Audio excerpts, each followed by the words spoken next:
ದೋಸ್ ಹೂ ಡೇರ್ಡ್ಗೆ ನಿಮ್ಗೆಲ್ಲರಿಗೂ ಸ್ವಾಗತ ಸುಸ್ವಾಗತ. ಇದು ಮೌನವನ್ನು ಮುರಿಯುವ ಹಾಗೂ ಅನ್ಯಾಯವನ್ನು ಪ್ರಶ್ನಿಸುವ ಹಾಗೂ ಎಷ್ಟೋ ಜನರು ಕೇವಲ ಅವರ ಅಸ್ತಿತ್ವದಲ್ಲೇ ಜಗತ್ತನ್ನೇ ಬದಲಾಯಿಸುವ ಒಂದು ಕಥೆಯ ವೇದಿಕೆ. ಇಂದಿನ ಎಪಿಸೋಡ್ ತುಂಬಾನೇ ವಿಶೇಷವಾಗಿದೆ, ಏಕೆಂದರೆ ಇದು ದೋಸ್ ಹೂ ಡೇರ್ಡ್ ಸೀರೀಸಿನ ಮೊದಲನೇ ಹೆಜ್ಜೆ. ಪ್ರತಿ ಎಪಿಸೋಡಿನಲ್ಲಿ ನಾವು ತಮ್ಮ ನಿಜ ಜೀವನದ ಸತ್ಯ ಧೈರ್ಯದಿಂದ ಬದುಕುತ್ತಿರುವ ಒಂದು ನಿಮ್ಮ ಧ್ವನಿಯ ಕಥೆಗಳನ್ನು ಇಲ್ಲಿ ನಿಮ್ಮ ಮುಂದೆ ಇಡ್ತೇವೆ. ಇವತ್ತು ನಮ್ಮ ಕಾರ್ಯಕ್ರಮದಲ್ಲಿ ನಮ್ಮೊಂದಿಗಿದ್ದಾರೆ ಅರುಂಧತಿ ಮಂಡ್ಯ, ಸಾಮಾಜಿಕ ಕಾರ್ಯಕರ್ತೆ. ಮೇಡಮ್, ನಿಮಗೆ ಸ್ವಾಗತ ಸುಸ್ವಾಗತ. ನಮಸ್ಕಾರ. ಅರುಂಧತಿ ಅವರೇ, ಮೊದಲನೇ ಪ್ರಶ್ನೆ ನಿಮ್ಗೆ ಏನಂದ್ರೆ, ಈಗ ನಿಮ್ಮನ್ನ ಯಾಕೆ ಟ್ರಾನ್ಸ್ಜೆಂಡರ್ ಅಂತ ಕರೀತಾರೆ? ಈಗ ನನ್ನ ಪ್ರಕಾರ ಟ್ರಾನ್ಸ್ಜೆಂಡರ್ ಅಂದ್ರೆ ಅರ್ಧನಾರೀಶ್ವರನ ರೂಪ ಅಲ್ವಾ? ಅರ್ಧ ಶಿವ, ಅರ್ಧ ಶಕ್ತಿ. ಇಬ್ಬರು ಸೇರಿ ಕೊಡುವ ಒಂದು ಶಕ್ತಿ, ಒಂದು ಮಂಗಳಮುಖಿ ಅಂತ ಕರೀತಾರೆ. ಹಾಗಾಗಿ ಇದರ ಬಗ್ಗೆ ಏನಾದರೂ ಎರಡು ಮಾತು. ಇವಾಗ ಅರ್ಧನಾರೀಶ್ವರ ಅಂತಂದ್ರೆ ಅರ್ಧ ಪರಮೇಶ್ವರ ಮತ್ತು ಅರ್ಧ ಪಾರ್ವತಿ ಅಂತಂದರೆ, ಪರಮೇಶ್ವರನ ಶಕ್ತಿನೂ ನಮ್ಮ ಹತ್ರ ಇರ್ತದೆ, ಪಾರ್ವತಿ ಶಕ್ತಿನೂ ಇರ್ತದೆ.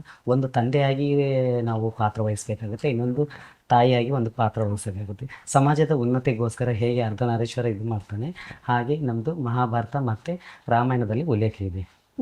ಅದೇ ರೀತಿ ಬೈಬಲಲ್ಲಿ ಇದೆ ಮತ್ತು ಕುರಾನ್ದಲ್ಲಿ ನಮ್ಮ ಬಗ್ಗೆ ಉಲ್ಲೇಖಗಳಿವೆ. ಈಗ ನಿಮ್ಮ ಬಾಲ್ಯದ ಬಗ್ಗೆ ಮಾತ್ರಣ, ನಿಮ್ಮ ಬಾಲ್ಯ ಮತ್ತೆ ನಿಮ್ಮ ಬೆಳೆದು ಬಂದ ಹಾದಿಗಳು ಅಥವಾ ನೀವು ಬೆಳೆದು ಬಂದ ಹಾದಿಯ ಪರಿಸರಗಳು ಹೇಗಿತ್ತು? ನಾನು ಹುಟ್ಟಿದಾಗಿಂದ ಗಂಡು ಆಗಿದ್ದೆ. ನನ್ನ ಹೆಸರು ಅರುಣ್ ಅಂತಲೇ ಕರೀತಿದ್ರು. ನಾನು 1ರಿಂದ 5ನೇ ತರಗತಿವರೆಗೂ ನಾನು ಗಂಡಸಾಗೇ ಇದ್ದೆ. ಮನೆಯಲ್ಲೆಲ್ಲ ಗಂಡು ಥರನೇ ಬೆಳೆಸ್ತಾಯಿದ್ರು. ನನ್ನ ಮನಸ್ಸಿನ ಒಳಗಡೆ ಇರುವಂಥದ್ದು, ಹೆಣ್ಮಕ್ಳು ಯಾವ ರೀತಿ ಕೆಲಸಗಳು ಮಾಡ್ತಾರೆ, ಕಸ ಹೊಡಿಯೋದಾಗಲಿ, ಪಾತ್ರೆ ತೊಳೆಯೋದಾಗಲಿ, ಮತ್ತು ರಂಗೋಲಿ ಹಾಕೋದಾಗಲಿ, ಮತ್ತು ದೇವ್ರ ಪೂಜೆ ಮಾಡೋದಾಗಲಿ, ಪ್ರತಿಯೊಂದು ಹೆಣ್ಮಕ್ಳು ಹೇಗೆ ಇದು ಮಾಡ್ತಾಳೆ, ಅದೇ ರೀತಿ ನಾನು ಅನುಕರಣೆ ಮಾಡ್ತಾಯಿದ್ದೆ. ಹಾಗಾಗಿ ನಾನು ಬಾಲ್ಯದಲ್ಲಿ ಒಂದು ಸ್ಕೂಲ್ಗೆ ಹೋಗಬೇಕಾದ್ರೂ ತುಂಬ ಕಷ್ಟ ಆಗ್ತಿತ್ತು. ಅವಾಗ ಹೋಗುವಾಗ ಹೆಣಗ ಅಂತಿದ್ರು, ಮತ್ತು ಅಯ್ಯೋ ಅವನು ಚೆಕ್ಕ ಅಂತಿದ್ರು, ತುಂಬ ಬೇರೆ ಬೇರೆ ಪದಗಳಿಂದ ಯೂಸ್ ಮಾಡ್ತಾಯಿದ್ರು. ಇವಾಗ ನಾನು ಬೇರೆ ರೀತಿಯೇ ಒಂದು ನನ್ನ ಒಳಗಡೆ ಇರುವಂಥ ಹಾರ್ಮೋನ್ಸ್ಗಳು ಚೇಂಜಸ್ ಆಗ್ತಾ ಬಂದಾಗ, ನನ್ನ ಒಂದು ಪ್ರೌಢಾವಸ್ಥೆಗೆ ನಾನು ಬಂದ ನಂತರ ಮತ್ತು ನಾನು ಬೇರೆ ರೀತಿಯಲ್ಲಿ ಮೇಕಪ್ ಮಾಡ್ಕೊಳ್ಳೋದು, ಮತ್ತು ಹೆಣ್ಮಕ್ಳು ಯಾವ ರೀತಿ ತಲೆ ಬಾಚ್ತಾರೆ, ಆ ರೀತಿಯೆಲ್ಲ ನಾನು ಚೇಂಜಸ್ ಆಗ್ತಾ ಬಂದೆ. ನಿಮಗೆ ಹಾರ್ಮೋನ್ಸ್ ಚೇಂಜ್ ಆದಾಗ ನಿಮ್ಮಲ್ಲಿ ಆದ ಒಂದು ಬದಲಾವಣೆಗಳು, ಆ ಒಂದು ಫೀಲಿಂಗ್ಸ್ ಹೇಗಿತ್ತು ಮ್ಯಾಮ್ ನಿಮಗೆ? ನನ್ನ ಹಾರ್ಮೋನ್ಸ್ ಚೇಂಜ್ ಆಗ್ತಾ ಬಂದಾಗ 12 ವರ್ಷಕ್ಕೆ ನಾನು ಕಂಪ್ಲೀಟ್ ಹುಡುಗಿ ಯಾವ ರೀತಿ ಸಮಾಜದಲ್ಲಿ ಇರ್ತಾಳೆ, ನಾನು ಅದೇ ರೀತಿ ಇರಬೇಕು. ನಾನು ಒಂದು ಮನಸ್ಸಿನ ಒಳಗಡೆ ಇರುವಂಥ ಭಾವನೆಗಳನ್ನೆಲ್ಲ ಬಿಚ್ಚಿ ಹೇಳ್ಕೋಬೇಕು. ನಾನು ಒಂದು ಪುರುಷನನ್ನು ನಾನು ಹೇಗೆ ಹೆಣ್ಮಕ್ಳು ಮದುವೆ ಆಗ್ತಾರೆ, ನಾನು ಆ ರೀತಿ ಮದುವೆ ಆಗಬೇಕು ಅನ್ನೋ ಒಂದು ಫೀಲಿಂಗ್ಸು, ನಾನು ಕಂಪ್ಲೀಟ್ ಹೆಣ್ಣು ಅಂತ ಒಂದು ಭಾವನೆ ನನಗೆ ಬಂತು. ನಿಮಗೆ ಈ ಒಂದು ಫೀಲಿಂಗ್ಸ್ನ ಗೊತ್ತಾಯ್ತಲ್ವಾ, ನಿಮಗೆ ಅದು ಬಂತು, ನಿಮಗೆ ಗೊತ್ತಾಗಿದ ನಂತರ ನಿಮ್ಮ ಮನೆಯವರ ಒಂದು ರಿಯಾಕ್ಷನ್ ಹೇಗಿತ್ತು, ಅಥವಾ ಮನೆಯವರು ಇದರ ಬಗ್ಗೆ ಏನೊಂದು ಮಾಹಿತಿ ಕೊಟ್ಟರು? ಮನೆಯಲ್ಲಿ ತುಂಬ ಕಷ್ಟ ಇತ್ತು. ಮನೆಯಲ್ಲಿ ಏನಂತಂದರೆ, ನಾನು ಅವ್ರನ್ನ ನನ್ನ ಹೆಣ್ಣು ಅಂತ ಅವರು ಒಪ್ಕೊಳ್ಳಿಕ್ಕೆ ಇವಾಗೂ ರೆಡಿ ಇಲ್ಲ. ಆವಾಗ ನಮ್ಮ ತಂದೆಯವರು ಹೇಳೋದು, ನಿನ್ನ ಗಂಡಸು ಹೆಣ್ಣಲ್ಲ ಅಂತ.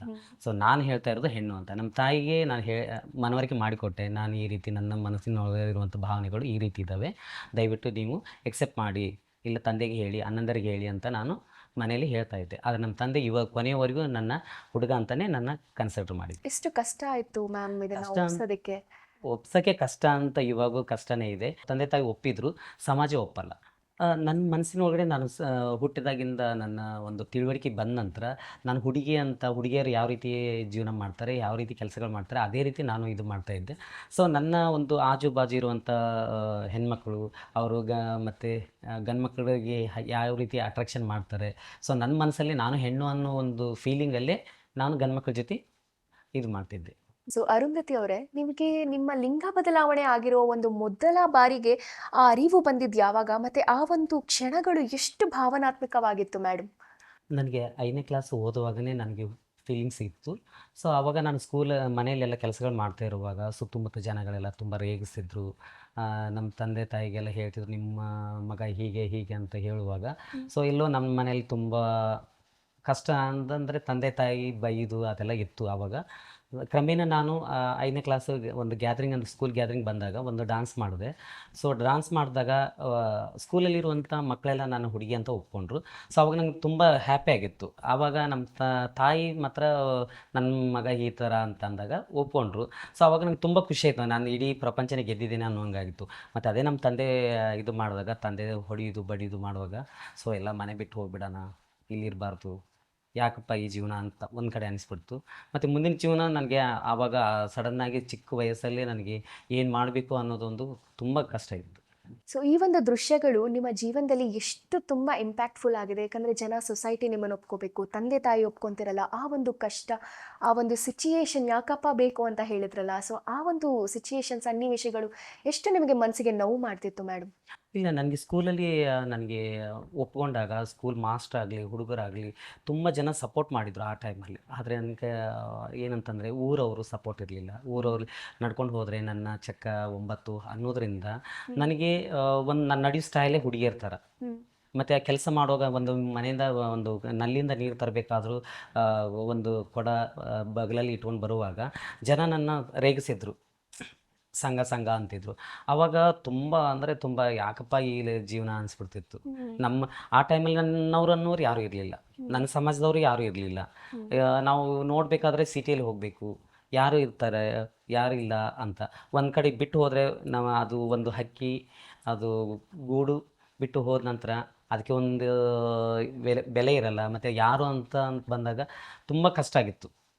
ಆವಾಗ ಎಲ್ಲಿ ಊಟಕ್ಕೂ ಸಹ ಹೇಗಪ್ಪ ಮಾಡೋದು ಅಂತ ನನಗೆ ತುಂಬ ಕಷ್ಟ ಆದ ಕಾಲ ಆಗಿಬಿಟ್ಟಿತ್ತು. ಈ ಒಂದು ಕಷ್ಟ ಕಾಲದಲ್ಲಿ ನಿಮ್ಮ ಸಂಗಾತಿಯಾಗಿ ಯಾರು ನಿಮ್ಮ ಜೊತೆ ನಿಂತ್ಕೊಂಡ್ರು ಮೇಡಮ್? ನನಗೆ ನಾನು ಮತ್ತು ನಮ್ಮ ಸಿಸ್ಟ್ರು ಒಂದು ತುಂಬ ಸಪೋರ್ಟ್ ಮಾಡಿದರು. ನಮ್ಮ ಸಿಸ್ಟ್ರು ನನ್ನ ಒಂದು ಕಡೆಯಿಂದ ಒಪ್ಕೊಂಡ್ರು.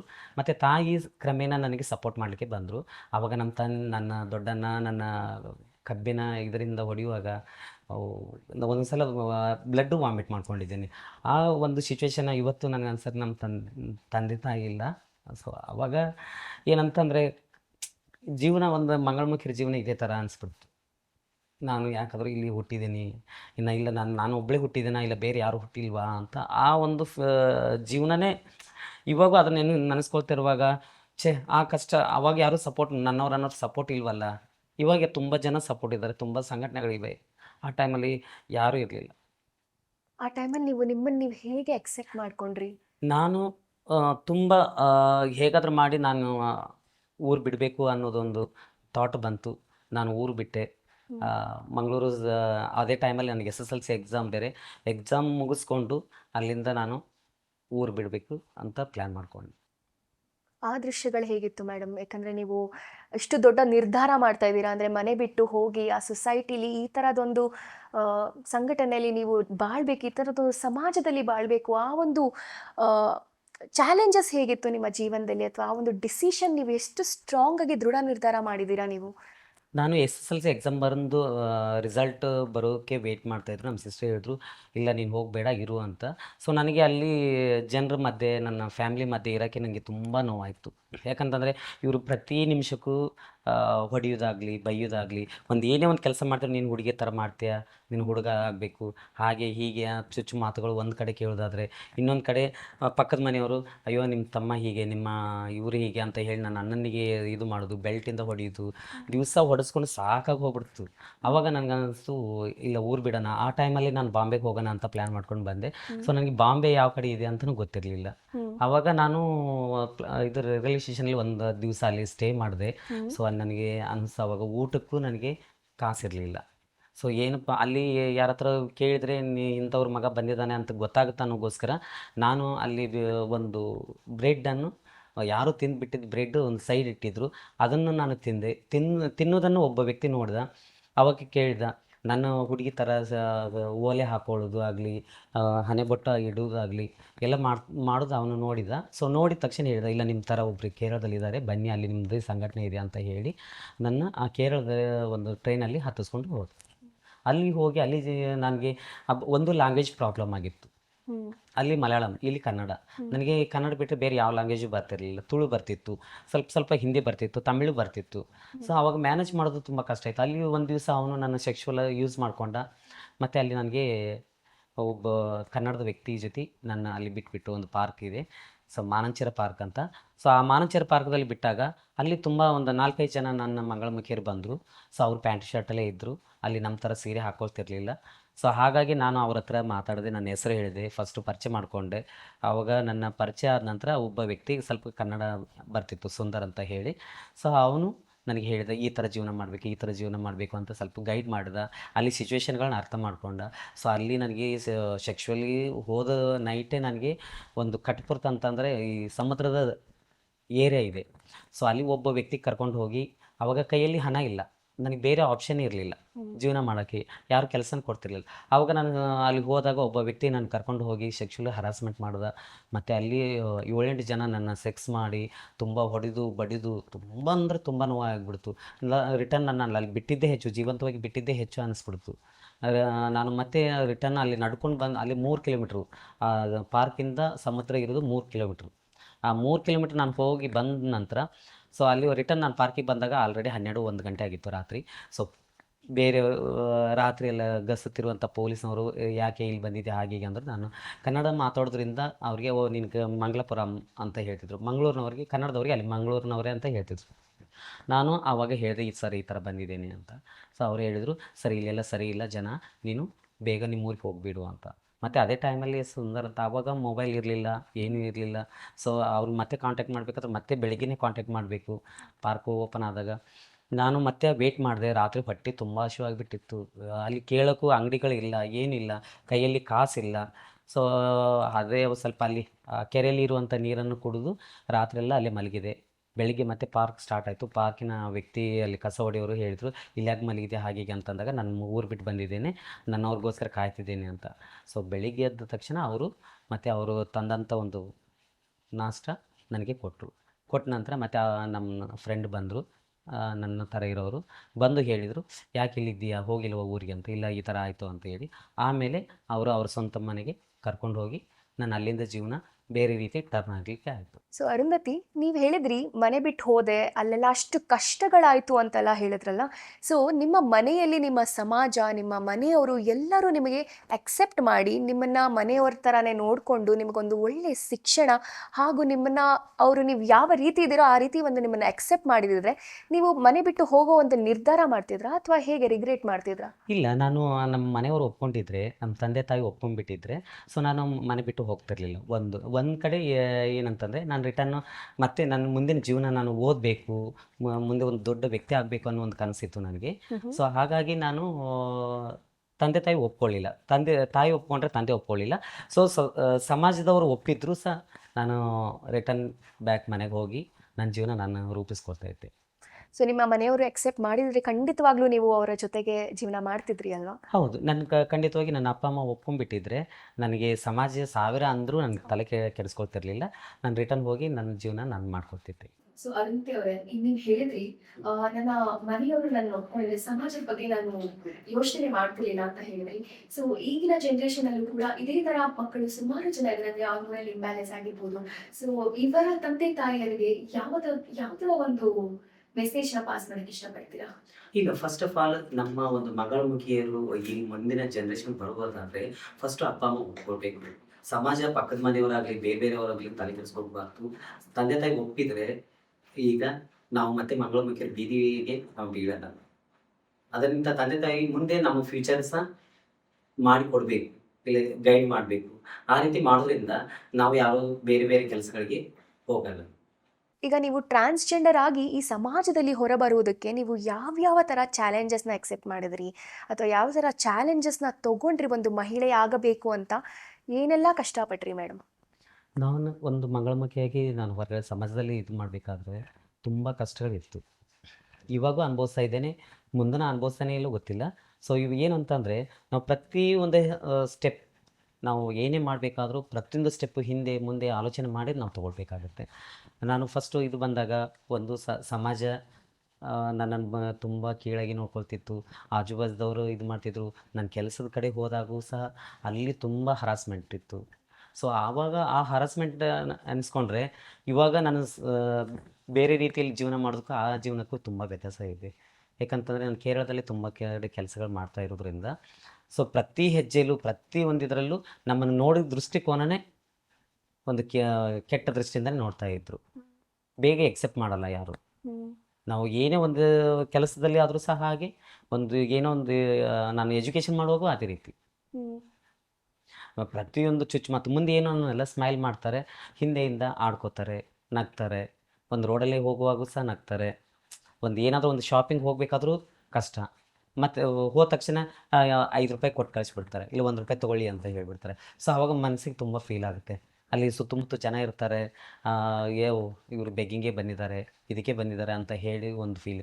ನಾವೇನೋ ಅಂದ್ಕೊಂಡು ನಾವಲ್ಲಿ ಹೋಗಿರ್ತೀವಿ, ಏನೋ ಅದೊಂದು ಪರ್ಚೇಸ್ ಮಾಡಬೇಕಂತ ಹೇಳಿ.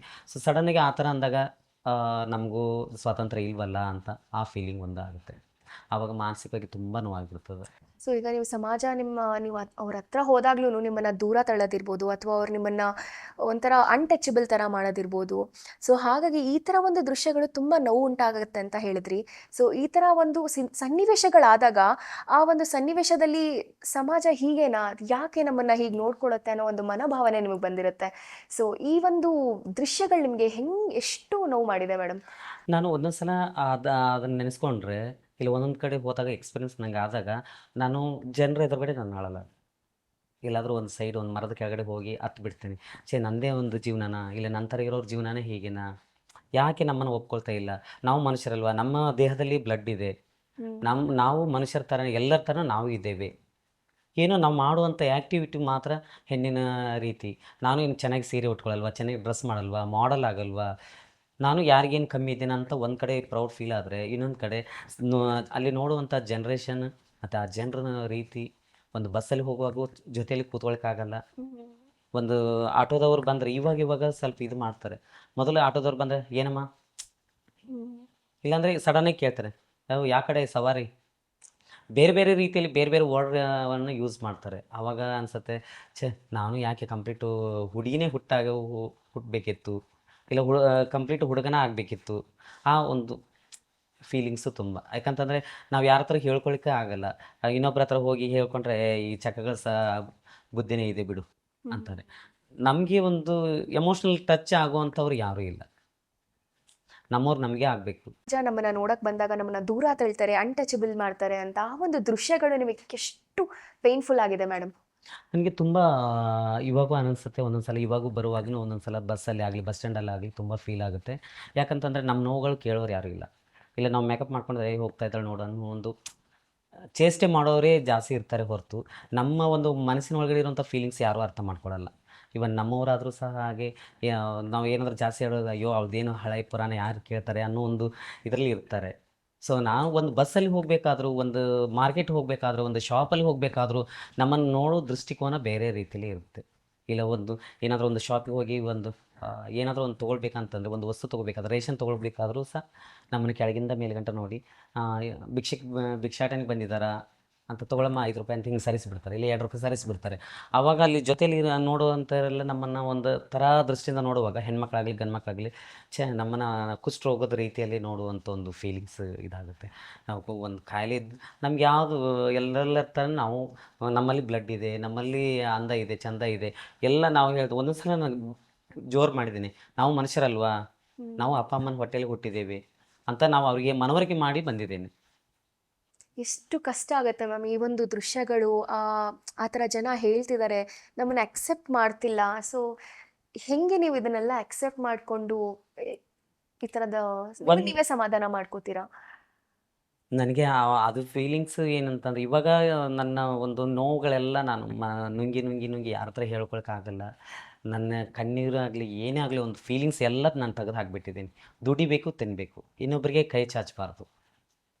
ನನ್ನ ಹತ್ರ ಯಾರು ನನ್ನನ್ನು ಕಣ್ಣೀರು ಒರೆಸೋರು ಯಾರೂ ಇಲ್ಲ. ಇಲ್ಲ ನನ್ನ ಒಂದು ಹ್ಯಾಪಿನೆಸ್ ಯಾರ ಹತ್ರ ಶೇರ್ ಮಾಡ್ಕೊಳ್ಳಿಕ್ಕೂ ಆಗಲ್ಲ.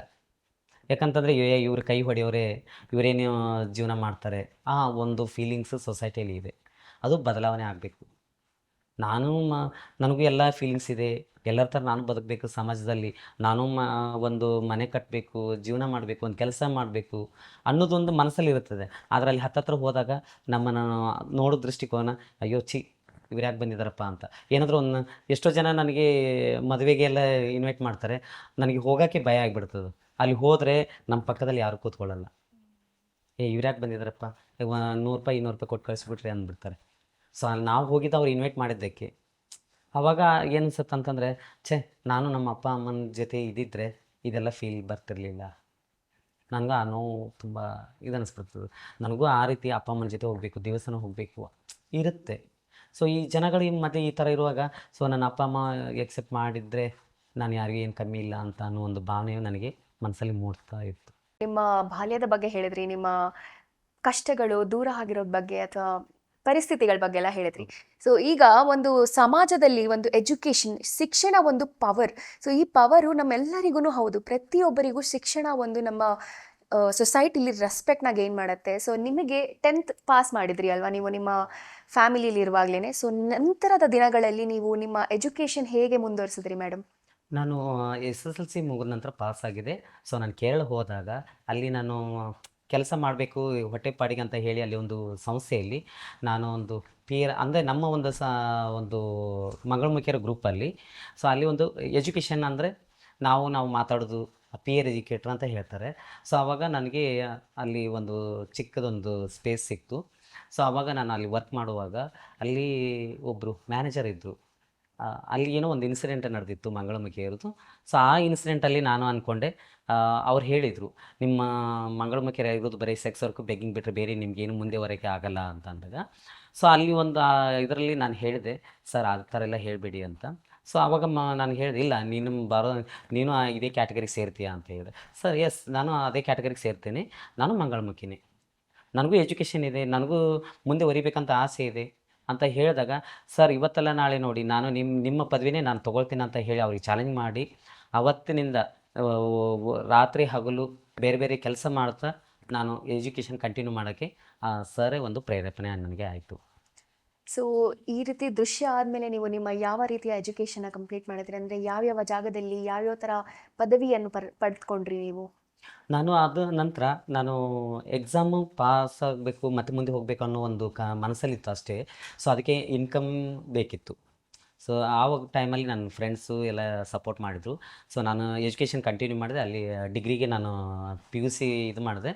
PUC ಆದ ನಂತರ ಮತ್ತೆ ನಾನು ಮುಂದೆ ಹೈಯರ್ ಎಜುಕೇಷನ್ ಮಾಡಬೇಕು, ನನಗೆ ಒಟ್ಟು ಒಂದು ಮ್ಯಾನೇಜರ್ ಪೋಸ್ಟ್ ತೊಗೋಬೇಕು.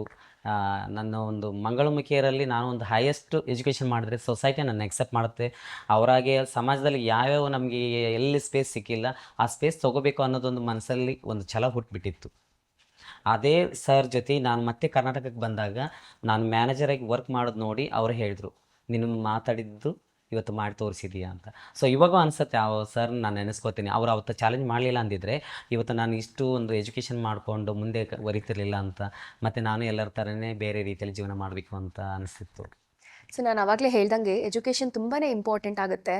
ಸೊ ಈ ಎಜುಕೇಷನ್ ನಿಮ್ಮ ಜೀವನದಲ್ಲಿ ಯಾವ ರೀತಿ, ಅಂದರೆ ಇವಾಗ ನಿಮ್ಮ ಥರದೇ ಎಷ್ಟೋ ಜನಗಳಿರುತ್ತೆ. ಸೊ ಎಲ್ಲರಿಗೂ ಈ ಎಜುಕೇಷನ್ ಅನ್ನೋದು ಯಾವ ರೀತಿಯ ಒಂದು ಶಕ್ತಿ ಮೇಡಮ್? ನಮಗೆ ಒಂದು ಕಡೆ ಅಪ್ಪ ಅಮ್ಮ ಬಿಟ್ಟರು ಒಂದು ಎಜುಕೇಷನ್ ಅಂತ ಇರಬೇಕು. ಎಷ್ಟೇ ಕಷ್ಟ ಆಗಿದೆ ನಮ್ಮಲ್ಲಿ, ಯಾರು ಎಜುಕೇಷನ್ ಮಾಡೋಕ್ಕೆ ಯಾರು ಹೇಳಲ್ಲ, ನೀನು ಇದೇ ಕೆಲಸನೇ ಮಾಡಬೇಕು, ನೀನು ಇಂಥದ್ದು ಕೆಲಸ ಮಾಡಬೇಕು ಅಂತಲೇ ಹೇಳ್ತಿರ್ತಾರೆ. ಅದಕ್ಕೆ ನಾನು ಹೇಳ್ತಾ ಇರೋದು, ಎಜುಕೇಷನ್ ಇದ್ದರೆ ಯಾರಿಗೂ ಯಾವ ಸೊಸೈಟಿಗೆ ಹೆದರಬೇಕಂಥದ್ದೇನಿಲ್ಲ. ನಾವು ಓದಿ ಕೆಲಸ ತೊಗೊಂಡು, ಇವಾಗ ಜನ್ರೇಷನ್ಗೂ ಮೊದಲಿನ ಜನ್ರೇಷನ್ಗೂ ತುಂಬ ವ್ಯತ್ಯಾಸ ಇತ್ತು. ಆ ಟೈಮಲ್ಲಿ ನಮ್ಗೆ ಯಾರೂ ಸಪೋರ್ಟ್ ಇರಲಿಲ್ಲ. ಇವಾಗ ತುಂಬ ಸಪೋರ್ಟ್ ಇದೆ. ನಾವು ಓದಬೇಕು, ನಾವು ಎಜುಕೇಷನ್ ಕಂಟಿನ್ಯೂ ಮಾಡಿ, ನಮ್ಮದು ಎಂಡೇ ಇಲ್ಲ ಎಜುಕೇಷನಲ್ಲಿ.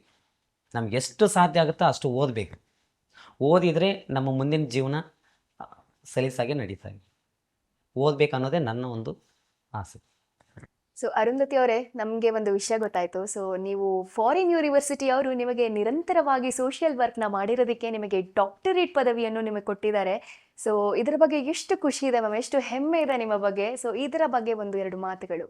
ನಾನು MA ನಾನು ಎಜುಕೇಷನ್ ಮುಗಿಸಿದಾಗ MA ಮಾಡಬೇಕು ಅನ್ನೋದೊಂದು ಛಲ ಇತ್ತು. ಸೊ MA ಮಾಡಿದೆ ಮತ್ತೆ ನಾನು ಸೊಸೈಟಿಲಿ ಒಂದು ಒಳ್ಳೊಳ್ಳೆ ಕೆಲಸಗಳು ಮಾಡಿದೆ. ನನ್ನ ಮಂಗಳಮುಖಿಯರಿಗೆ ಬೇರೆ ಬೇರೆ ಆಪರ್ಚುನಿಟಿಗಳು ನಾನು ಬೇರೆ ಬೇರೆ ಕಡೆ ಕೊಡಿಸಿದೆ. ಮತ್ತು ನನ್ನ ಒಂದು ಇದರಲ್ಲಿ ಎಜುಕೇಷನ್ನು ನಾನು ಕೇರಳದಲ್ಲಿ ನಾನು ಎಷ್ಟೋ ಮಂಗಳಮುಖಿಯರಿಗೆ ಎಜುಕೇಷನ್ ಕಂಟಿನ್ಯೂ ಮಾಡಬೇಕಿತ್ತು. ಸೊ ಅದನ್ನು ಸಪೋರ್ಟ್ ಮಾಡಿದೆ. ಹಾಗಾಗಿ ನನ್ನ ಒಂದು ಏಮ್ ಏನಿತ್ತು ಅಂತಂದರೆ, ನಾನು ಓದಬೇಕು, ಇನ್ನೊಬ್ಬರನ್ನು ಓದಿಸ್ಬೇಕು. ನಾವು ಮಂಗಳಮುಖಿಯರು ಮಾತ್ರ ಅಲ್ಲ, ಸೊಸೈಟಿಯಲ್ಲಿ ನಮ್ಮ ಒಂದು ಕಲಿಕೆ ಅನ್ನೋದು ಏನಿದೆ, ಸೊ ನಾವು ಎಜುಕೇಷನ್ ಇದ್ದರೆ ಎಲ್ಲಿ ಬೇಕಾದರೂ ನಾವು ನಮ್ಮ ರೈಟ್ಸ್, ಎಲ್ಲಿ ನಮಗೆ ಹಕ್ಕುಗಳು ಸಿಗಲ್ಲ ಅಲ್ಲಿ ನಮ್ಮ ಹಕ್ಕುಗಳು ಕೇಳಿ ಪಡಿಬೇಕು. ಎಜುಕೇಷನ್ ಇಲ್ಲ ಅಂತಂದರೆ ಅವ್ರು ಯಾರು ಏನು ಹೇಳ್ತಾರೆ ಅವ್ರ ಮಾತೇ ಕೇಳಬೇಕಾಗತ್ತೆ. ಹಾಗಾಗಿ ನಾನು ಆ ಕೆಲಸಗಳನ್ನು ಒಂದು ಚಿಕ್ಕದು ಒಂದು ಇನ್ಸಿಡೆಂಟ್ ಆದಾಗ ಸೊ ನಾನು ಒಂದು ಇಡೀ ನಮ್ಮ ಒಂದು ಹಳ್ಳಿನೇ ನಮ್ಮನ್ನು ಬಹಿಷ್ಕಾರ ಹಾಕಿಬಿಟ್ಟಿತ್ತು.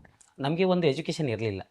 ಸೊ ಆ ಉದ್ದೇಶದಿಂದ ಆ ಎಜುಕೇಷನ್ ನಾನು ಕಂಟಿನ್ಯೂ ಮಾಡಿದರೆ ನಮ್ಮ ರೈಟ್ಸ್ ಇದು ಹೌದಾ ಅಲ್ವಾ ಅನ್ನೋದು ನಮಗೆ ಗೊತ್ತಾಗ್ತಿತ್ತು. ಆವಾಗ ನನ್ನ ಮಂಗಳಮುಖಿಯರಿಗೆ ಹೇಳಿ ನಾನು ಅದರಿಂದ ಬೇರೆ ಬೇರೆ ಮೀಡಿಯಾದಲ್ಲಿ ಬಂದಿದ್ದಕ್ಕೆ ನನಗೆ ಒಂದು ಜರ್ಮನ್ ಯೂನಿವರ್ಸಿಟಿಯವರು ನನಗೆ ಡಾಕ್ಟ್ರೇಟ್ ಪದವಿ ಕೊಟ್ಟರು. ಆವಾಗ ತುಂಬ ಖುಷಿ ಆಯಿತು.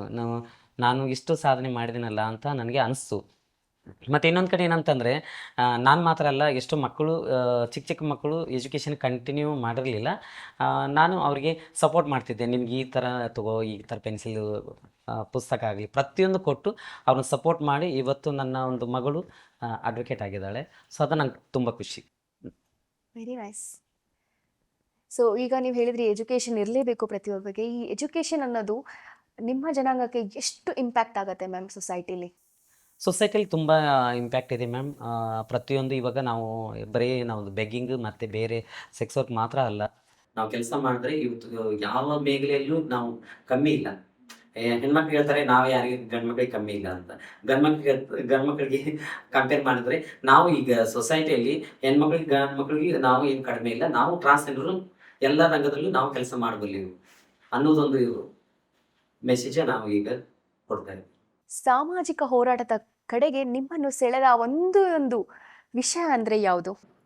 ನಾನು ಒಂದು ಇನ್ಸಿಡೆಂಟ್ ಹೇಳಬೇಕು ಅಂತಂದರೆ, ಒಬ್ಬ ತಂದೆ ಹುಷಾರಿರಲಿಲ್ಲ. ಸೊ ಆವಾಗ ಮಗನೂ ಆ ವ್ಯಕ್ತಿನ ಮುಟ್ಲಿಕ್ಕೆ ಹಿಂದೆ ಮುಂದೆ ನೋಡಿದ.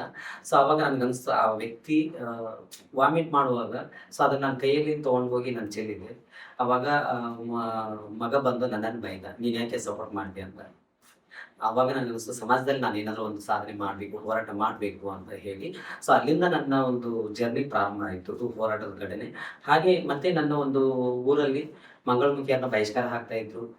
ಬಹಿಷ್ಕಾರ ಹಾಕಿದಂಥ ಸೆಕ್ಸ್ ವರ್ಕ್ ಮಂಡ್ಯದಲ್ಲಿ ಸೆಕ್ಸ್ ವರ್ಕ್ ಮತ್ತು ಬೇಕಿಂಗ್ ಮಾಡಬಾರ್ದು, ಇಂಥವ್ರು ನಮ್ಮ ಊರಲ್ಲಿಲ್ಲ, ನಮ್ಮೂರು ಜಾತ್ರೆ, ನಮ್ಮೂರು ದೇವರು ಮುನಿಸ್ಕೊಳ್ತಾಳೆ ಅನ್ನೋ ಒಂದು ಕನ್ಸೆಪ್ಟಿಂದ ನಮ್ಮನ್ನೆಲ್ಲ ಬಹಿಷ್ಕಾರ ಹಾಕಿದ್ರು.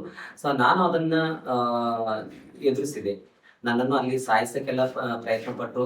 ರೈಲ್ವೆ ಟ್ರ್ಯಾಕಲ್ಲಿ ತೊಗೊಂಡು ಹೋಗಿ ನನ್ನ ಬಡಿದ್ರು ತುಂಬ ಬ್ಲಡ್ ಎಲ್ಲ ಬಂತು. ಸೊ ಅದು ನಾನು ಹೆದರಲಿಲ್ಲ.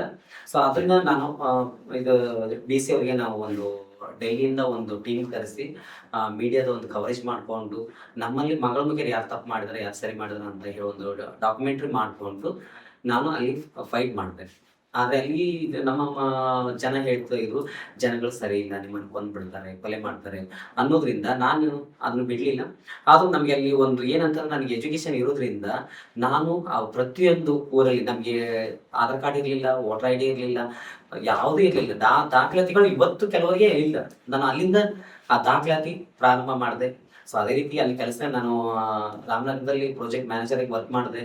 ಆನಂತರ ನಾನು ಗದಗಲ್ಲಿ ವರ್ಕ್ ಮಾಡಿದೆ. ಮತ್ತೆ ರಿಟರ್ನ್ ನಾನು ಬೆಂಗಳೂರಲ್ಲಿ ಕೆಲಸ ಮಾಡಿದೆ 1 ತಿಂಗಳು. ಮತ್ತೆ ನನಗೆ ಅನಿಸ್ತು ಸಿಟಿಯಲ್ಲಿ ನನಗೇನು ಕೆಲಸ ಮಾಡೋಕ್ಕಾಗಲ್ಲ, ನಾನು ಮತ್ತೆ ಹಳ್ಳಿಯಲ್ಲಿ ಹೋಗಬೇಕು ಅಂತ. ಅದೇ ಟೈಮಲ್ಲೇ ನನಗೆ ನಂದು ಪ್ರಾಜೆಕ್ಟ್ ಕ್ಲೋಸ್ ಆಗಿಬಿಡ್ತು. ಮತ್ತು ಮುಂದಿನ ಫ್ಯೂಚರ್ ಏನು ಅಂತ ನನಗೆ ತುಂಬ ಚಾಲೆಂಜಿಂಗ್ ಆಗಿತ್ತು. ಯಾಕಂದರೆ ಒಂದು ಹೊತ್ತಿನ ಊಟಕ್ಕೂ ನಮಗೆ ಕೆಲಸ ಇದ್ದರೆ ನಮಗೆ ಏನಾದರೂ, ಇಲ್ಲ ನಾನು ಮತ್ತೆ ಸೆಕ್ಸ್ ವರ್ಕ್ ಬೇಕಿಗೆ ಹೋಗಬಾರ್ದು ಅನ್ನೋ ಒಂದು ಉದ್ದೇಶ ಇತ್ತು. ಆದರೂ ಆ ಟೈಮಲ್ಲಿ ನಾನು ಮತ್ತೆ ಮಾಡಬೇಕು ಪರಿಸ್ಥಿತಿ ಬಂತು. ಸೊ ನಾನು ಅಲ್ಲಿಂದ ಸ್ವಾವಲಂಬಿ ಜೀವನಕ್ಕೆ ನಾನು ಟರ್ನ್ ಆದೆ. ನಾನು ಸ್ವಾವಲಂಬಿ ಜೀವನ ಹೇಗೆ ಮಾಡಬೇಕು ಅಂತ ಒಂದು ಕ್ವಶನ್ ಆದಾಗ ನನಗೆ ಯಾವ ಕೆಲಸ ಕೊಡಲ್ಲ, ಬೇರೆ ಪ್ರೈವೇಟ್ ಕಂಪನಿಯಲ್ಲಿ ಆವಾಗ ಯಾವುದೋ ಒಂದು ನಮಗೆ ಸಪೋರ್ಟಿವ್ ಇರಲಿಲ್ಲ. ಪ್ರಾಜೆಕ್ಟ್ ಮುಗಿದೋದ್ರೆ ಮುಗಿದೋಯ್ತು. ಮತ್ತು ಮುಂದೆ ಒಂದು ಪ್ರೈವೇಟ್ ಕಂಪನಿಗೆ ಹೋದರೆ ಅಲ್ಲಿ ನಾನು ಕೆಳಗಿಂದ ಮೇಲೆ ನೋಡ್ತಿದ್ರು, ನೀನು ಹೆಣ್ಣ ಗಂಡ ಅಂತ. ನಾನು ಟ್ರಾನ್ಸ್ಜೆಂಡರ್ ಸರ್, ಟ್ರಾನ್ಸ್ಜೆಂಡರ್ಗೆ ಇಲ್ಲಿ ಕೆಲಸ ಕೊಡಲ್ಲ, ಒಂದು ವೇಳೆ ಕೆಲಸ ಕೊಡ್ತೀವಿ ಅಂತಂದ್ರು ನೀನು ಪ್ಯಾಂಟ್ ಶರ್ಟಲ್ಲಿ ಬರಬೇಕು. ಸೊ ನನಗೆ ಪ್ಯಾಂಟ್ ಶರ್ಟಲ್ಲಿ ನಾನು ಮತ್ತೆ ಯಾಕೆ ನನ್ನ ಗಂಡ ಆಗೋದು ಬೇಡ ಅಂತ ಹೇಳಿ ನಾನು ಈ ಹೆಣ್ಣಿನ ರೂಪಕ್ಕೆ ಬಂದಿದ್ದೀನಿ. ಮತ್ತೆ ಗಂಡ ಆಗೋದು ನನಗೆ ಕೆಲಸ ಬೇಡ, ನಾನು ಭಿಕ್ಷಾಟನೆ ಮಾಡಿದ್ರು ಚಿಂತೆ ಇಲ್ಲ, ಸೆಕ್ಸ್ ವರ್ಕ್ ಮಾಡಿದ್ರು ಚಿಂತೆ ಇಲ್ಲ, ನಾನು ಹೆಣ್ಣಾಗಿ ಇರ್ತೀನಿ ಅಂತ ಹೇಳಿ ಅಲ್ಲಿ ಒಂದು ಚಾಲೆಂಜ್ ಮಾಡಿದೆ. ಇವತ್ತೆಲ್ಲ ನಾನು ಕೆಲಸ ಮಾಡಬೇಕು. ನಾನು ಒಂದು ಮರದ ಕೆಳಗಡೆ ಹೋಗಿ ಕೂತ್ಕೊಂಡು ಅಳ್ತಾ ಇರುವಾಗ ಸಾವಿತ್ರಿಮ್ಮ ಅಂತ ಹೇಳಿ ಒಂದು ಹೆಣ್ಮಗಳು ಬಂದು, ಯಾಕೆ ಹೇಳ್ತಿದ್ಯಾ, ತುಂಬ ಅಲ್ಲಿ ನಾವು ರೂರಲ್ ಏರಿಯಾದಲ್ಲಿ ಇರುವಾಗ ತುಂಬ ನಮಗೆ ಸಪೋರ್ಟ್ ಮಾಡ್ತಿದ್ರು. ಹೊರಗಿನ ಜನಕ್ಕೂ ಇರಲ್ಲಂತ ಸುತ್ತಮುತ್ತ ಜನರು ನನಗೆ ಸಪೋರ್ಟ್ ಮಾಡ್ತಿದ್ರು, ಯಾಕೆ ಹೇಳ್ತಿದ್ಯಾ ಅಂತ. ನಾನು ಹೇಳಿದೆ ನನಗೆ ಕೆಲಸ ಇಲ್ಲ, ಮತ್ತೆ ನಾನು ರಿಟರ್ನ್ ವೃತ್ತಿಗೆ ಹೋಗ್ಬೇಕಾಗುತ್ತೆ ಅಂತ ಅಂದಾಗ ಅವ್ರು ಹೇಳಿದ್ರು, ಬೇಡ ನೋಡು ಈ ಥರ ನಾವೇ ಹೆಣ್ಮಕ್ಳು ಇದ್ದೇವೆ. ನಾವೇ 2, 3 ಮೇಕೆಗಳು ಸಾಕ್ತಿದ್ದೀವಿ. ಕುರಿ ಹಸು ಸಾಕ್ತಾ ಇದ್ದೀವಿ. ನೀನು ಅದನ್ನ ಏನಾದ್ರು ನೋಡು ನಿನ್ಗೆ ಆಗುತ್ತಾ ಅಂತಂದ್ರೆ ಸೊ ಇದನ್ನ ಟ್ರೈ ಮಾಡ್ಬೋದಲ್ಲ ಅಂತ ಹೇಳಿ ನನಗೆ ಒಂದು ಕ್ಲೂ ಕೊಟ್ರು. ಸೊ ಆ ಕ್ಲೂ ಕೊಟ್ಟ ನಂತರ ನಾನು ಏನ್ ಮಾಡ್ಬೇಕು ಅಂತ ಹೇಳಿ ಆಲೋಚನೆ ಮಾಡ್ತಾ ಮನೆಗೆ ಬಂದಾಗ ಸೊ ನನಗೆ ನನ್ನ ಮಗಳು ಹೇಳಿದ್ರು, "ಏನಮ್ಮ ಮಾಡೋದು? ಮತ್ತೆ ಮುಂದೆ ನಾವು ವಾಪಸ್ ಹೋಗ್ಬಿಡೋಣ, ಎಲ್ಲಾದ್ರೂ ದೂರ ಹೋಗ್ಬಿಡೋಣ" ಅಂತ. ಇಲ್ಲ, ನಾವು ಇಲ್ಲಿ ಬಂದಿದ್ದೀವಿ ಅಂದ್ಮೇಲೆ ಇಲ್ಲಿ ಏನಾದ್ರು ಮಾಡ್ಬೇಕು ಅನ್ನೋದು ಉದ್ದೇಶದಿಂದ ಸ್ಟಾರ್ಟಿಂಗ್ ಒಂದು 5 ಕುರಿಯಿಂದ ಸ್ಟಾರ್ಟ್ ಮಾಡಿದ್ವಿ ಜೀವನ. 5 ಕುರಿಯಿಂದ ಸ್ಟಾರ್ಟ್ ಮಾಡಿದ ಜೀವನ ಒಂದು 25ವರೆಗೂ ಆಯ್ತು. 25 ಆಗೋ ಟೈಮಲ್ಲಿ ನನಗೆ ಅಲ್ಲಿ ಕೋಳಿ ಸಾಕಾಣಿಕೆ ಅದ್ರ ಜೊತೆಗೆ ಬಂದು ಇನ್ಕಮ್ ಜನರೇಷನ್ ಮಾಡ್ಬೇಕಂತಂದ್ರೆ ಬರೀ ಮೇಕೆಯಿಂದ ಕುರಿಯಿಂದ ಸಾಕಾಗಲ್ಲ. ಸೊ ಅದರಿಂದ ನಾನು ನಾಟಿ ಕೋಳಿ ಸಾಕ್ಬೇಕು ಅನ್ನೋದು ಉದ್ದೇಶ ಬಂತು. ನಾಟಿ ಕೋಳಿ ಸಾಕಿದೆ. ಸೊ ಅಲ್ಲಿ ತುಂಬಾ ಮಾರ್ಕೆಟಿಂಗ್ ತುಂಬಾ ಒಳ್ಳೆ ಇದು ಇತ್ತು. ಆವಾಗ ನನಗೆ ಅನಿಸ್ತು ಮಂಡ್ಯದಲ್ಲಿ ಬೇರೆ ಬೇರೆ ಸೋಷಿಯಲ್ ವರ್ಕ್ ಮಾಡೋದ್ರಿಂದ ಸೊ ನನಗೆ ಅರುಂಧತಿ ಅನ್ನೋದು ಸಾಕಾಗಲ್ಲ, ಅರುಂಧತಿ ಜೊತೆಗೆ ಮಂಡ್ಯ ಸೇರಿಸ್ಕೊಳ್ಳೋಣ ಅಂತ. ಎಲ್ಲರೂ ಮಂಡ್ಯದ ಅರುಂಧತಿ ಅಂತ ಹೇಳಿದ್ರೆ ಫೇಮಸ್ ಆಗಿ. ಆವಾಗ ನನಗೆ ಅನಿಸ್ತು ನಾನು ಮಂಡ್ಯ ಅಂತ ನನ್ನ ಹೆಸರು ಬರೀ ಅರುಂಧತಿ ಮಾತ್ರ ಅಲ್ಲ, ಮಂಡ್ಯನೂ ಅದ್ರ ಜೊತೆಗೆ ಸೇರ್ಲಿ. ಯಾಕಂದ್ರೆ ಅಲ್ಲಿ ತುಂಬಾ ಸ್ಟ್ರಗಲ್ ಪಟ್ಟಿದ್ದೆ. ಊರಿನ ಬಹಿಷ್ಕಾರ ಹೊಡೆಸ್ಕೊಂಡು ಎಲ್ಲ ಮಾಡ್ಕೊಂಡಿದ್ದೆ. ಸೊ ಎಜುಕೇಶನ್ ನಾವು ಅಲ್ಲಿ ತುಂಬಾ ನೂರಾರು ಪ್ರಾಬ್ಲಮ್ಸ್ ಆಯ್ತು. ಮತ್ತೆ ನನ್ನ ಸ್ವಾವಲಂಬಿ ಜೀವನಕ್ಕೆ ಒಂದು ಹೊಸ ಒಂದು ಇಡೀ ಭಾರತದಲ್ಲಿ ಮೊಟ್ಟ ಮೊದಲ ಹೈನುಗಾರಿಕೆ ಪ್ರಾರಂಭ ಮಾಡಿದಂತ ಮಹಿಳೆ ನಾನಾಗಿದ್ದೆ. ಸೊ ಅದು ನಂಗೆ ಇವಾಗೂ ಹೇಳ್ತಾರೆ, ಅದು ನಂಗೆ ಕೇರಳದಲ್ಲಿ ಹೇಳ್ತಾರೆ, ಎಲ್ಲಿ ಹೋದ್ರೂ ಸಹ ಹೇಳ್ತಾರೆ. ಅದು ಖುಷಿ ಇದೆ. ಸೊ ನನ್ನ ಜರ್ನಿ ಸ್ವಾವಲಂಬಿ ಕಡೆ ವಾಲ್ವ್ ಟೈಮಲ್ಲಿ ಏನೋ ಒಂದು ಇನ್ಸಿಡೆಂಟ್ ಆಗ್ಬಿಡ್ತು. ನಾನು ಮಾತ್ರ ಬೆಳಿಬೇಕು ಅನ್ನೋದೊಂದು ಉದ್ದೇಶ ಇರಲಿಲ್ಲ. ನನ್ನ ಜೊತೆ ನನ್ನ ಹಿಂದೆ ಇರೋರು ಅದೇ ಟೈಮಲ್ಲಿ ನನ್ನ ಜೊತೆಲಿ ಇರುವಂಥವ್ರು ಕೇರಳಕ್ಕೆ ವಾಪಸ್ ಹೋದ್ರು. ಅಲ್ಲಿ ಎಜುಕೇಶನ್ ಕಂಟಿನ್ಯೂ ಮಾಡಿದ್ರು. ಮತ್ತೆ ಬೇರೆ ಬೇರೆ ವರ್ಕ್ಗಳು ಪ್ರಾರಂಭ ಮಾಡಿದ್ರು ನನ್ನಿಂದ. ಮತ್ತೆ ಡಾನ್ಸ್ ಮಾಡಿದವ್ರು, ನನ್ನ ಮಗಳು ಡಾನ್ಸ್ ಮಾಡ್ತಾಳೆ, ಅವ್ಳು ಗೋಲ್ಡ್ ಮೆಡಲಿಸ್ಟು. ಅವಳು ಜೀವನ ನನ್ನ ಥರನೇ ಸ್ವಾವಲಂಬಿಗೆ ಬದುಕಬೇಕು ಅನ್ನೋ ಉದ್ದೇಶ ಸ್ಟಾರ್ಟ್ ಆಯಿತು. ನಾನು ಅಲ್ಲಿಂದ ಜರ್ನಿ ಮತ್ತೆ ಏನು ಮಾಡೋದಪ್ಪ ಅಂತಂದ್ರೆ ಅದೇ ಟೈಮಲ್ಲಿ ನನಗೆ ಕೋವಿಡ್ ಪ್ರಾಬ್ಲಮ್ ಆಗಿಬಿಡ್ತು. ಕೋವಿಡ್ ಪ್ರಾಬ್ಲಮ್ ಆದ ತಕ್ಷಣ ನಾವು ಯಾವುದೋ ಒಂದು ದಾವಣಗೆರೆಗೆ ಒಂದು ಜಾತ್ರೆಗಂತ ಹೋಗಿದ್ವಿ. ಹೋದ ಸಂದರ್ಭದಲ್ಲಿ ನಾನು ಅಲ್ಲೇ ಆಗಿಬಿಡ್ತು, ಕಂಪ್ಲೀಟ್ ಲಾಕ್ಡೌನ್ ಆಗಿಬಿಡ್ತು. ಆದಾಗ ನನ್ನ ಮಗಳು ಇಬ್ಬರು ಮಕ್ಕಳು ಇದ್ರು, ನನ್ನ ಅಡಾಪ್ಟ್ ಮಾಡಿದ ಮಕ್ಕಳು. ಸೊ ಅವರಿಗೆ ಊಟದ ಕಷ್ಟ ಆಗಿಬಿಡ್ತು. ಅವಾಗ ಅವರು ಬಾಮ್ಮ ನೀವು ನಮ್ಮ ಜೊತೆ ಅಂತ ಹೇಳಿ ನಾವು ರಿಟರ್ನ್ ದಾವಣಗೆರೆಗೆ ಕರೆಸ್ಕೊಂಡ್ವಿ. ಅದೇ ಟೈಮಲ್ಲಿ ನನ್ನಲ್ಲಿ ಇರುವಂಥ 25 ಮೇಕೆಗಳು ಮತ್ತೆ 100 ಕೋಳಿಗಳು, ಆ ಸೆಡ್ಡು ಕಬ್ಬಿಣದ ಸೆಡ್ ಮಾಡಿಸಿದ್ವಿ, ಅದನ್ನೆಲ್ಲ ಹೊತ್ಕೊಂಡು ಹೋಗ್ಬಿಟ್ರು. ಹೊತ್ಕೊಂಡು ಹೋದಾಗ ನನಗೆ ಅಷ್ಟು ಇಷ್ಟ ಅಲ್ಲ, ಜೀವನನೇ ಬೇಡ ಅನಿಸ್ಬಿಡ್ತು. ಸುಮಾರು 3 ಲಕ್ಷ ರೂಪಾಯಿ ನನಗೆ ಲಾಸ್ ಆಗಿಬಿಡ್ತು. ಅದು ಲಾಸ್ ಏನು ಮಾಡೋದು ಅಂತ ಹೇಳಿ ಬಂದಾಗ ನಾನು ನಮ್ಮ ಕಣ್ಣೀರು ಹಾಕ್ತಾ ನಾನು ಅಲ್ಲಿ ಕೂತ್ಕೊಂಡಿದ್ದೆ. ನಮ್ಮ ಹೆಡ್ ಒಬ್ರು ಹೇಳಿದ್ರು, "ಯಾಕೆ ಕಣ್ಣೀರು ಹಾಕ್ತೀಯ? ಆಗಿದ್ದಾಗಿ ಹೋಗ್ಬಿಟ್ಟಿದೆ, ಇನ್ನು ಮತ್ತೆ ಮುಂದಿನ ಜೀವನ ಏನು ಅಂತ ನೋಡ್ಕೊ" ಅಂತ. ಏನು ಮಾಡೋದು ಅಂತ ಒಂದು ಆಲೋಚನೆ ಬಂದಾಗ ಮತ್ತೆ ನನಗೆ ಸೆಕ್ಸ್ ವರ್ಕಿಗೆ ಹೋಗಬೇಕು. ಆ ಕೋವಿಡ್ ಟೈಮಲ್ಲಿ ಯಾರು ಕೆಲಸ ಕೊಡ್ತಾ ಇರಲಿಲ್ಲ, ಮುಟ್ಟಿಸ್ಕೊಳ್ತೂ ಇರಲಿಲ್ಲ. ಅವಾಗ ನಾನು ಅಲ್ಲಿ ದಾವಣಗೆರೆಯಲ್ಲಿ ಒಂದು ಆನಗೋಡ್ ಅಂತ ಒಂದು ಪ್ಲೇಸ್ ಇದೆ. ಅಲ್ಲಿ ನಾನು ಡಾಬಾ ಸ್ಟಾರ್ಟ್ ಮಾಡಬೇಕು, ಹೋಟೆಲ್ ಸ್ಟಾರ್ಟ್ ಮಾಡಬೇಕು ಅಂತ ಆಸೆ ಇತ್ತು. ಅಲ್ಲಿ ನಾನು ಅವರಿಗೆ ಮಾತಾಡಿ ಅಗ್ರಿಮೆಂಟ್ ಎಲ್ಲ ರೆಡಿ ಮಾಡಿಕೊಂಡೆ. ಅವಾಗ ಅವರು ಓಕೆ ಅಂತ ಹೇಳಿದ್ರು, ಕೊಡುತ್ತೇನೆ ಅಂತ ಹೇಳಿ. ಸೊ ಆ ಕೆಲವು ಊರಿನ ವ್ಯಕ್ತಿಗಳು, ನೀವು ಮಗಳ ಇಲ್ಲಿ ಇರಬಾರ್ದು, ನೀವು ಇಂಥವ್ರೆ, ನೀವು ಇದೇ ಕೆಲಸ ಮಾಡೋರು, ಇಲ್ಲಿ ಕೆಲಸ ಮಾಡಬಾರ್ದು ಅಂತ ಹೇಳಿ ನಮ್ಮನ್ನ ಅಲ್ಲಿ ತುಂಬಾ ಹರಾಸ್ ಮಾಡಿಬಿಟ್ರು. ಪೊಲೀಸ್ನವ್ರು ಬಂದರು, ಅಲ್ಲಿ ನಮ್ಗೆ ನ್ಯಾಯ ಸಿಗಲಿಲ್ಲ. ನಂತರ ನಾನು ಅಲ್ಲಿ ಒಂದು ಸ್ವಾಂತನ ಕೇಂದ್ರಕ್ಕೆ ಕಂಪ್ಲೇಂಟ್ ಕೊಟ್ಟೆ, ಪೇಪರ್ಲೆಲ್ಲ ಹಾಕ್ಸಿದೆ. ಸೊ ಅಲ್ಲಿ ನಮಗೆ ನ್ಯಾಯ ಸಿಗಲಿಲ್ಲ. ಆದರೆ ನನ್ನ ಛಲ ಬಿಡಬಾರ್ದು ಅಂತ ಹೇಳಿ ನಾನು ಮತ್ತೆ ನನ್ನ ಫ್ರೆಂಡ್ ಹತ್ರ ಹೇಳಿದೆ, ಚೈತ್ರ ಅಂತ ಹೇಳಿ. ಅವಳ ಹತ್ರ ನಾನು ಹೇಳಿದೆ. ಎಲ್ಲ ಅವರು ಫಸ್ಟ್ ಕೊಡೋಕ್ಕೆ ಹಿಂದೆ ಮುಂದೆ ನೋಡಿದ್ರು. ಏನು ನಿನ್ನಿಂದ ಏನು ಕೆಲಸ ಮಾಡೋಕ್ಕಾಗತ್ತಾ, ನೀನು ಮುಂದೆ ಬರ್ತೀಯಾ, ನಿನ್ನಿಂದ ಏನೋ ಸಾಧ್ಯನಾ ಅಂತ ಈ ಕ್ವಶನ್ ತುಂಬ ಮಾಡಿದ್ರು. ಬೇಡ, ಇದನ್ನು ನೀನು ಸೆಕ್ಸ್ ವರ್ಕ್ ಮಾಡು, ಇಲ್ಲ ಬೇಕಿಂಗ್ ಮಾಡು, ಅದರಲ್ಲಿ ತುಂಬ ಹಣ ಸಿಗುತ್ತೆ ಹಾಗೆ ಅಂತಂದ್ರು. ಇಲ್ಲ, ನಾನು ಮಾಡಲ್ಲ, ನಾನು ಒಂದ್ಸಲ ದಾಟಿದೆ ನನ್ನ ಮೇಲೆ, ಹೆಜ್ಜೆಗೆ ಹೊರಗಡೆ ಇಟ್ಟಿದ್ದೆ ನನ್ನ ಮೇಲೆ, ನಾನು ಅದನ್ನೇ ಮಾಡ್ತೇನೆ, ನಾನು ಸ್ವಾವಲಂಬಿಗೆ ಬದುಕ್ತೇನೆ ಅನ್ನೋ ಒಂದು ಚಾಲೆಂಜ್ ತೊಗೊಂಡೆ. ಮತ್ತು ಅವಳ ಹತ್ರ ರಿಕ್ವೆಸ್ಟ್ ಮಾಡಿದೆ. ಅವಳದೊಂದು ರೂಮ್ ಇತ್ತು ಭರಮಸಾಗರ ಅಂತ ಹೇಳಿ. ಸೊ ಅಲ್ಲಿ ನಾನು ಅವಳ ಹತ್ರ ರಿಕ್ವೆಸ್ಟ್ ಮಾಡಿದಾಗ ಕೊಟ್ಟರು. ಕೊಟ್ಟು ಅಲ್ಲಿಂದ ನಾನು ಮತ್ತೆ ಏನೋ ರೂಮ್ ಏನೋ ಸಿಕ್ತು ನನಗೆ. ಮತ್ತೆ ಅದಕ್ಕೆ ಬಂಡವಾಳ ಹಾಕಬೇಕಿತ್ತು. ಬಂಡವಾಳ ಯಾರು ಒಬ್ಬರು ಫ್ರೆಂಡ್ ಹೇಳಿದ್ರು, ಇಲ್ಲ ನೀನು ಸ್ಟಾರ್ಟ್ ಮಾಡು, ನಾನು ಬಂಡವಾಳ ಕೊಡ್ತೇನೆ ಅಂತ. ಸೊ ಯಾರು ಕೊಡಲಿಲ್ಲ. ಅವಾಗ ಒಂದ್ಸಲ ಬೇಜಾರು ಅನಿಸ್ಬಿಡ್ತು. ನನ್ನ ಫ್ರೆಂಡ್ ಹೇಳಿದ್ರು ಸೆಕ್ಸ್ ವರ್ಕಿಗೆ ಹೋಗಿದ್ರೆ ದುಡ್ಡು ಆಗ್ತಿತ್ತು, ಇಲ್ಲ ಬೇಕಿಂಗ್ ಹೋಗಿದ್ರೆ ದುಡ್ಡು ಆಗ್ತಿತ್ತು ಅಂತ. ಮತ್ತು ಇನ್ನೊಂದು ಕಡೆ ಅನಿಸ್ತಿತ್ತು, ಇಲ್ಲ ಏನಾದ್ರು ಮಾಡಬೇಕು ಅಂತ. ಅವಾಗ ನಾನು ಮ್ಯಾನೇಜರ್ ಆಗಿ ಇರುವಾಗ ಒಂದು 2 ಬಳೆ, 1 ಚೈನು ಮತ್ತು 2 ಓಲೆ ಇತ್ತು. ಸೊ ಅದನ್ನು ನಾನು ಅಡ ಇಟ್ಟು ಮುತ್ತೂಟ್ ಫೈನಾನ್ಸಲ್ಲಿ ಅಡ ಇಟ್ಟು ನಾನು ಬಂದಂಥ ದುಡ್ಡನ್ನು ತಗೊಂಡು 5 ಉಸ್ಮಾನಾಬಾದಿ ಮೇಕೆಗಳನ್ನ ಪರ್ಚೇಸ್ ಮಾಡಿದೆ. 5 ಉಸ್ಮಾನಾಬಾದಿ ಪರ್ಚೇಸ್ ಮಾಡಿದ ನಂತರ ಅಲ್ಲಿಂದ ಸುತ್ತಮುತ್ತ ಜನ ಅಯ್ಯಯ್ಯೋ ನಿನ್ಗೆ ಯಾಕೆ ಬೇಕು, ಈ ಬಿಸಿಲಲ್ಲಿ ಒಣಗ್ತಿ ಅಲ್ವಾ, ಮೇಕಪ್ ಮಾಡ್ಕೊಂಡು ಲಿಫ್ಟಿಗೆ ಹಚ್ಕೊಂಡು ರೋಡಲ್ಲಿ ನಿಂತರೆ ನಿನ್ಗೆ ಇಷ್ಟು ಅಷ್ಟು ಕಾಸು ಸಿಗುತ್ತೆ, ಈ ಬಿಸಿಲಲ್ಲಿ ಯಾಕೆ ಒಣಗ್ತಿ ಅಂತ ಹೇಳಿ ತುಂಬ ಅಂದರು. ಮತ್ತು ಕೆಲವರೆಲ್ಲ ತುಂಬ ಕಮೆಂಟ್ ಮಾಡ್ತಾ ಇದ್ರು, ಅಯ್ಯೋ ನಿಮ್ಮಂಥವ್ರಿಗೆ ಬದುಕೋದೇ ಕಷ್ಟ, ಅಂಥದ್ರಲ್ಲಿ ನೀನು ಇದಕ್ಕೆ ಮಾಡ್ತೀಯ ಅಂತ. ನಾನು ಬೆಳಗ್ಗೆ ಮೇಯಿಸ್ಕೊಂಡು ಬಂದು ರಾತ್ರಿ ಎಲ್ಲ ಆಲೋಚನೆ ಮಾಡ್ತಿದ್ದೆ, ಜನ ಎಲ್ಲ ಹೀಗಂತಿದ್ದಾರೆ, ಮುಂದೆ ನನಗೆ ಇದ್ರ ಬಗ್ಗೆ ಅರಿವು ಇಲ್ಲ, ಹೇಗೆ ಮಾರ್ಕೆಟಿಂಗ್ ಮಾಡೋದು, ಹೇಗೆ ಮಂಡ್ಯ ಆಗಿದ್ರೆ ನಾನು ಎಲ್ಲ ಮಾರ್ಕೆಟಿಂಗ್ ಮಾಡ್ತಿದ್ದೆ, ಅಲ್ಲಿ ಎಲ್ಲ ತುಂಬ ಜನ ಪರಿಚಯ ಇದ್ರು, ಇಲ್ಲಿ ಹೊಸ ಏರಿಯಾ ಅಂತ ಹೇಳಿ ತುಂಬ ಒಂದೊಂದ್ಸಲ ಕೂತ್ಕೊಂಡು ಆಳ್ತಿದ್ದೆ. ಯಾಕಂತಂದ್ರೆ ನಾನು ಹತ್ರ ನನ್ನ ಮಕ್ಕಳು ಇದಾಗಿಬಿಡ್ತಾರೆ, ಧೈರ್ಯ ಕಳ್ಕೊಂಡು ಬಿಡ್ತಾರೆ. ನಾನು ಧೈರ್ಯ ಕಳ್ಕೊಬಾರ್ದು, ನಾನು ಯಾರ ಹತ್ರ ಅಳ್ಬಾರ್ದು, ಯಾರ ಹತ್ರ ಇದು ಮಾಡಬಾರ್ದು, ನಾನು ಸ್ಟ್ರಾಂಗ್ ಆಗಿ ಇರಬೇಕು. ಆದ್ರೂ ನನ್ನ ಮನಸ್ಸಲ್ಲಿ ಎಲ್ಲೋ 4 ಗೋಡೆಗಳ ಮಧ್ಯೆ ಇಲ್ಲ ಕಾಡಲ್ಲಿ ಹೋಗ ಮೇಕೆ ಬಿಟ್ಕೊಂಡು ಹೋದಾಗ ಅಳ್ತಿದ್ದೆ, ನನ್ನ ಜೀವನ ಈ ಥರ ಆಯ್ತಲ್ಲ ಅಂತ. ಸೊ ಆಗ ಅನಿಸ್ತು ಮತ್ತೆ ನಾನು ಬಿಡಬಾರ್ದು ಅಂತ ಹೇಳಿ 5 ಮೇಕೆಯಿಂದ ಅದು ಪ್ರತಿ 2 ಮೇಕೆ 3 ಮೇಕೆ ಕೊಡಲಿಕ್ಕೆ 6 ತಿಂಗಳಲ್ಲಿ ಒಂದು 15-20 ಮರಿಗಳು ಹಾಕಿಬಿಡ್ತು. ಸೊ ಅಲ್ಲಿಂದ ಮತ್ತೆ ನಾನು ಮತ್ತೆ ಅದನ್ನ ಸ್ವಲ್ಪ ಬೇರೆ ಬೇರೆ ಸಪೋರ್ಟ್ ತೊಗೊಂಡೆ. ನನಗೆ ಒಂದು ಇನ್ಸಿಡೆಂಟ್ ಏನಂತಂದ್ರೆ ಇದ್ರ ಬಗ್ಗೆ ಕಾಯಿಲೆಗಳ ಬಗ್ಗೆ ನನಗೆ ಗೊತ್ತಿರಲಿಲ್ಲ. ಸೊ ಅಲ್ಲಿ ಮೇಕೆಗಳಿಗೆ ಕಾಯಿಲೆ ಬಂತು. ಆವಾಗ ನಾನು ಟ್ರೈನಿಂಗ್ ಬೇಕು ಅಂತ ಹೋದಾಗ ಒಬ್ರು ಹೇಳಿದ್ರು, ನೀನ್ ಟ್ರೈನಿಂಗ್ ಮಂಗಳಮುಖಿಯರ ಛೇ ಈ ತರ ಕೆಲಸ ಮಾಡ್ತೀರಾ ಹಾಗೆ ಹೀಗೆ ಅಂತ ಹೋಗು ಅಂತ ಹೇಳಿ ತುಂಬಾ ಕಾಮೆಂಟ್ ಮಾಡಿದ್ರು. ಇಲ್ಲ ಸರ್ ನಾನು ಕೆಲಸ ಮಾಡ್ತಿದ್ದೀನಿ ಅಂತ ತೋರಿಸಿದ್ರು ಸರ್. ನನಗೆ ಅಲ್ಲಿ ಟ್ರೈನಿಂಗ್ ಸೆಂಟ್ರಲ್ಲಿ ಅವಕಾಶ ಕೊಡಲಿಲ್ಲ. ಟ್ರೈನಿಂಗ್ ಸೆಂಟ್ರಲ್ಲಿ ಅವಕಾಶ ಕೊಡಲಿಲ್ಲ. ನಾನೇನು ಮಾಡಿದೆ, ಬೇರೆಯವ್ರ ಫ್ರೆಂಡ್ ಪರಿಚಯದಿಂದ ನಾನು ಕೇಳಿದೆ, ಟ್ರೈನಿಂಗ್ ನನಗೆ ಬೇಕು ಯಾವ ರೀತಿ ಅಂತ. ನೀನು ಕಾಸು ಕೊಡಬೇಕು, ಕಾಸು ಕೊಟ್ಟರೆ ಟ್ರೈನಿಂಗ್ ಕೊಡ್ತಾರೆ ಅಂತ. ಹಾಗೆ ನಾನು 2,000 ರೂಪಾಯಿ ಕಾಸು ಕೊಟ್ಟೆ. ಕಾಸು ಕೊಟ್ಟು ಟ್ರೈನಿಂಗ್ ತೊಗೊಂಡೆ. ಸ್ವಲ್ಪ ನನಗೆ ಮೇಕೆಗಳ ಬಗ್ಗೆ ಕಂಪ್ಲೀಟ್ ಆಗಲಿಲ್ಲ ಅಂದರೂ ಅರ್ಧದ ಮಟ್ಟಿಗೆ ನನಗೆ ಅರ್ಥ ಆಯಿತು. ಸೊ ಅವಾಗ ಅನಿಸ್ತು. ಮತ್ತು ಅದೇ ಟೈಮಿಗೆ ಕೊರೋನಾ ಇರೋದ್ರಿಂದ ಸೆಕೆಂಡ್ ಕೊರೋನಾ ಬಂದಿತ್ತು. ಆವಾಗ ನಮ್ಗೆ ಎಷ್ಟು ಮಂಗಳಮುಖಿಯರಿಗೆ ಊಟಕ್ಕೂ ಗತಿ ಇರಲಿಲ್ಲ. ನಮಗೆ ಇವನ್ ನಾನೇ ಸಾಕ್ತೇನೆಂದ್ರು ನನಗೆ ಒಂದು ತುತ್ತ ಅನ್ನಕ್ಕೂ ಇದಿರಲಿಲ್ಲ. ಅಲ್ಲಿ ಇರುವಂಥವ್ರು ಹೊಸ ಜನ, ನಮಗೆ ಗೊತ್ತಿಲ್ಲ. ಉಪವಾಸ ಬಿದ್ದಿದ್ದೇವೆ. ನಾನು ಉಪವಾಸ ಬಿದ್ದರೆ ಮೇಕೆಗಳಿಗೆ ಉಪವಾಸ ಆಗುತ್ತಲ್ವಾ ಅಂತ ಹೇಳಿ ಮೇಕೆಗಳನ್ನೆಲ್ಲ ಆಡ್ಸ್ಕೊಂಡ್ ಬರಬೇಕು. ನಾವು ತಣ್ಣೀರ್ ಬಟ್ಟೆಯಿಂದನೇ ಅವತ್ತು 2-3 ದಿವಸ ನಾವು ಉಪವಾಸ ಇದ್ವಿ. ಆಮೇಲೆ ನನ್ನ ಫ್ರೆಂಡಿಗೆ ಫೋನ್ ಮಾಡಿದೆ, ಹೇಳಿದ್ರು ಈ ಥರ ನಮಗೆ ರೇಷನ್ ತುಂಬ ಕಷ್ಟ ಇದೆ ಅಂತ. ಅವಳಿಗೆ ಹೇಳಿದ್ಲು, ನಾನು ಮೊದಲೇ ಹೇಳಿರ್ಲಿಲ್ವಾ ನಿಮಗೆ ಈ ಕೆಲಸ ಆಗಲ್ಲ ಅಂತ. ಅವ್ರು ಏನು ಮಾಡೋದು ಅಂತ ಹೇಳಿ ರಿಕ್ವೆಸ್ಟ್ ಮಾಡಿದೆ, ಅವ್ರು ತಂದು ಕೊಟ್ಲು. ಆಮೇಲೆ ನನಗೆ ಒಬ್ಬರು ಸಂಘಟನೆಯವರು ನನಗೆ ಪರಿಚಯ ಆದರು. ಅವ್ರು ಹೇಳಿದ್ರು, ನನ್ನ ಕಷ್ಟ ಈ ಥರ ಇದೆಯಾ ಅಂತಂದಾಗ ನನ್ನವ್ರ ಕಷ್ಟ ಹೇಗಿರಬಾರ್ದು ಅಂತ ಹೇಳಿ ನಾನು ಆಲೋಚನೆ ಮಾಡಿ ಒಬ್ರ ಹತ್ರ ರಿಕ್ವೆಸ್ಟ್ ಮಾಡಿದೆ. ನನಗೆ ಒಂದು 100 ಕಿಟ್ ರೇಷನ್ ಕೊಟ್ಟರು. ಸೊ ನಾನು ಒಬ್ಬಳೇ ತಿನ್ನಬಾರ್ದು, ಇನ್ನು ಹಾಕೊಂಡಿದ್ರೆ ನಾನು ಒಂದು ರೂಮಲ್ಲೇ ಹಾಕೊಂಡು ಜೀವನ ಮಾಡ್ಬೋದಿತ್ತು. ನಂತರ ಎಷ್ಟೋ ಜನ ಬೀದಿಯಲ್ಲಿ ಇದ್ದಾರೆ ಅಂತ ಹೇಳಿ ನಾನು ಮಂಡ್ಯಕ್ಕೆ ತೊಗೊಂಡೋಗಿ ಒಂದು ಆಟೋ ಮಾಡ್ಕೊಂಡು ಮಂಡ್ಯಕ್ಕೆ ತೊಗೊಂಡೋಗಿ ಮಂಡ್ಯದಲ್ಲಿರುವಂಥ ನನ್ನ ಸಮುದಾಯ ಬುಡಕಟ್ಟು ಜನಾಂಗ ಅವರಿಗೆಲ್ಲ ಡಿಸ್ಟ್ರಿಬ್ಯೂಟ್ ಮಾಡಿ ಮತ್ತೆ ನಾನು ರಿಟರ್ನ್ ಬಂದೆ.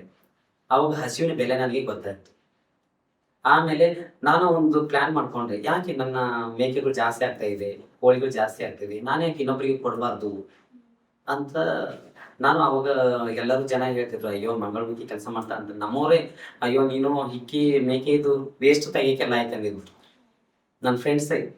ಇವತ್ತು ಅವರು ಒಳ್ಳೆ ರೀತಿಯಲ್ಲಿ ಇದ್ರು ಸಹ ನನಗೆ ಹೇಳಿದ್ರು ನಿಮ್ಗೆ ಅದೇ ಲೈಕ್ ಅಂತ. ಸೊ ಇದರಲ್ಲಿ ಏನಾದರೂ ಸಾಧನೆ ಮಾಡಬೇಕು ಅಂತ ಹೇಳಿ ನಾನು ನಂದೊಂದು 20 ಮೇಕೆ ನಾನು ಯಾರು ನನ್ನ ಮಂಗಳಮುಖಿ ಬಡ ಮಂಗಳಮುಖಿಯರಿಗೆ ಕೊಡಬೇಕು ಅಂತ ಹೇಳಿ ನಾನು ಡಿಸೈಡ್ ಮಾಡಿದೆ. ಅಲ್ಲಿ ಒಂದು 20 ಮೇಕೆಯನ್ನು ನಾನು ಫ್ರೀಯಾಗಿ ಕೊಟ್ಟೆ. ನಾನು ಹೇಳಿದೆ ಒಂದು ಉದ್ದೇಶ, ನಾನು ಅವರು ಕ್ಲಿಯರಾಗಿ ಹೇಳಿದೆ, ನಾನು ಕೊಟ್ಟಂಥದ್ದು ಮಾರ್ಕೊಳ್ಳಿಕ್ಕೆ ಇದಲ್ಲ, ನೀವು ಅದನ್ನು ತಗೊಂಡು ಬೆಳೆಸಿ ಅದರಲ್ಲಿ ಹುಟ್ಟಂತ 2 ಮರಿಗಳನ್ನ ಇನ್ನೊಂದು ಮಂಗಳಮುಖಿಯರಿಗೆ ಕೊಡಬೇಕು. ಆ ಥರ ಒಂದು ಸ್ಕೀಮ್ ಮಾಡೋಣ, ನಮ್ಮಿಂದ ಇನ್ನೊಬ್ಬರಿಗೆ ಒಳ್ಳೇದಾಗಲಿ ಅನ್ನೋದೊಂದ್ರಿಂದ. ಸೊ ಯಾರ್ಯಾರು ಒಪ್ಕೊಂಡ್ ಬಂದಿದ್ದಾರೆ ಅವ್ರಿಗೆಲ್ಲ ನಾನು ಕೊಟ್ಟೆ. ಕೊಟ್ಟ ನಂತರ ಅವರು ತಗೊಂಡು ಹೋಗಿ ಬೆಳೆಸ್ತಾ ಇದ್ರು. ಅದರಲ್ಲಿ ಒಂದು 5 ಮೆಂಬರ್ಸ್ ಸಕ್ಸಸ್ ಆದರು. ಅವರು ನನಗಿಂತ ದೊಡ್ಡ ಫಾರ್ಮ್ ಹಾಕಿದ್ರು. ಬೇರೆ ಬೇರೆ ರೀತಿಯಲ್ಲಿ ಅವರು ಇನ್ನೂ ಇನ್ಕಮ್ ಜನರೇಷನ್ ಜಾಸ್ತಿ ಮಾಡಲಿಕ್ಕೆ ಟ್ರೈ ಮಾಡಿದ್ರು. ಸೊ ಅದೇ ಟೈಮಲ್ಲಿ ನಾನು ಒಂದು ಯಾವುದೋ ಒಂದು ಮೀಟಿಂಗ್ಗೋಸ್ಕರ ನಾನು ಚಿಕ್ಕಮಂಗ್ಳೂರಿಗೆ ಹೋಗಿದ್ದೆ.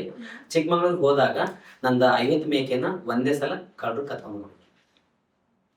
ಕತ್ಕೊಂಡು ಹೋದ ನಂತರ ನನಗೆ ವಾಪಸ್ಸು ನಾನು ರೀಚ್ ಆಗಿದ್ದೆ. ನನ್ನ ಮಕ್ಕಳು ಫೋನ್ ಮಾಡಿ ಹೇಳಿದ್ರು, ಇಲ್ಲ ನಮ್ದು ಕಂಪ್ಲೀಟ್ ಮೇಕೆಗಳೆಲ್ಲ ಕತ್ಕೊಂಡು ಹೋಗ್ಬಿಟ್ಟಿದ್ದಾರೆ ಅಂತ. ಸೊ ನಾನು ಅಲ್ಲಿ ಇದು ಕೆಳಗಡೆ ಬಿದ್ದುಬಿಟ್ಟೆ. ಟೆನ್ಷನ್ ಆಗಿ ಜಾಸ್ತಿ BP ರೇಸ್ ಆಗಿ ಮೋರ್ಚ್ ಹೋಗ್ಬಿಟ್ಟೆ. ನನ್ನ ಪರಿಸ್ಥಿತಿ ಈ ಥರ ಆಯ್ತಲ್ಲ ಅಂತ ಹೇಳಿ. ಅದರಲ್ಲಿ ಜನಗಳ ಆಡ್ಕೊಳ್ಳೋದು ರೀತಿ ಅದನ್ನೆಲ್ಲ ಹೇಗೆ ಫೇಸ್ ಮಾಡೋದು ಅಂತ ಹೇಳಿ ನಾನು ತುಂಬಾ ಅಪ್ಸೆಟ್ ಆಗಿಬಿಟ್ಟೆ. ಆವಾಗ ನನ್ಗೆ ಅನಿಸ್ತು ಜೀವನ ರಿಟರ್ನ್ ಬಂದೆ, ಒಂದ್ ಕಡೆ ಬೇರೆ ಬೇರೆ ನ್ಯಾಯ ಸಿಗಲ್ಲ ಅಂತ ಗೊತ್ತಾಯ್ತು. ಆಜು ಬಾಜುದವ್ರು ಹೇಳ್ತಿದ್ರು, ಬೇರೆ ಬೇರೆ ಊರಿನವ್ರು ಹೇಳಿದ್ರು, ಅಯ್ಯೋ ನಿಮ್ದು ಗದ್ದೆ ಕಳ್ತನ ಆಗಿದೆ ಅಂದ್ಮೇಲೆ ನಿಮ್ಗೆ ನ್ಯಾಯ ಸಿಗಲ್ಲ, ನೀವು ಕಳ್ಳರು ಸಿಗಲ್ಲ, ಯಾರಂತ ಹುಡುಕ್ತು. ನಾವು CC ಕ್ಯಾಮ್ರಾ ಹಾಕಿರ್ಲಿಲ್ಲ, ಏನು ಅಲ್ಲಿ ಫೆಸಿಲಿಟಿ ಸೆಕ್ಯೂರಿಟಿ ಫೆಸಿಲಿಟಿ ಮಾಡ್ಕೊಂಡಿರ್ಲಿಲ್ಲ, ಕರೆಂಟು ಸಹ ಇರ್ಲಿಲ್ಲ. ಹಾಗಿರುವಾಗ ನಾನು ಯಾರ ಹತ್ರ ನ್ಯಾಯ ಕೇಳಬೇಕು ಅಂತ ಹೇಳಿ ತುಂಬಾ ಆಲೋಚನೆ ಮಾಡ್ತಾ ಮಾಡ್ತಾ ಇದು ಮಾಡುವಾಗ ಸೊ ನನ್ನ ಮಕ್ಕಳನ್ನ ನಾನು ಊರಿಗೆ ಕಳಿಸಿದ್ದೆ ರಿಟರ್ನ್ ಮಂಡ್ಯಕ್ಕೆ. ಜೀವನ ಬೇಡ, ಒಂದ್ ಕಡೆ ಜನರ ಆಡ್ಕೊಳ್ಳೋದು, ನನ್ನ ಫ್ರೆಂಡ್ಸ್ ಸರ್ಕಲ್ ತುಂಬಾ ನನ್ನವ್ರು ಅವಾಗ ಯಾರು ಬರ್ಲಿಲ್ಲ. ನನಗೆ ಅವಾಗ ಅನಿಸ್ತು, ಯಾರು ಜೀವನ ಇದ್ದಾಗ ಎಲ್ಲರೂ ಇರ್ತಾರೆ, ಇಲ್ಲೇ ಇರುವಾಗ ಯಾರು ಇಲ್ಲ.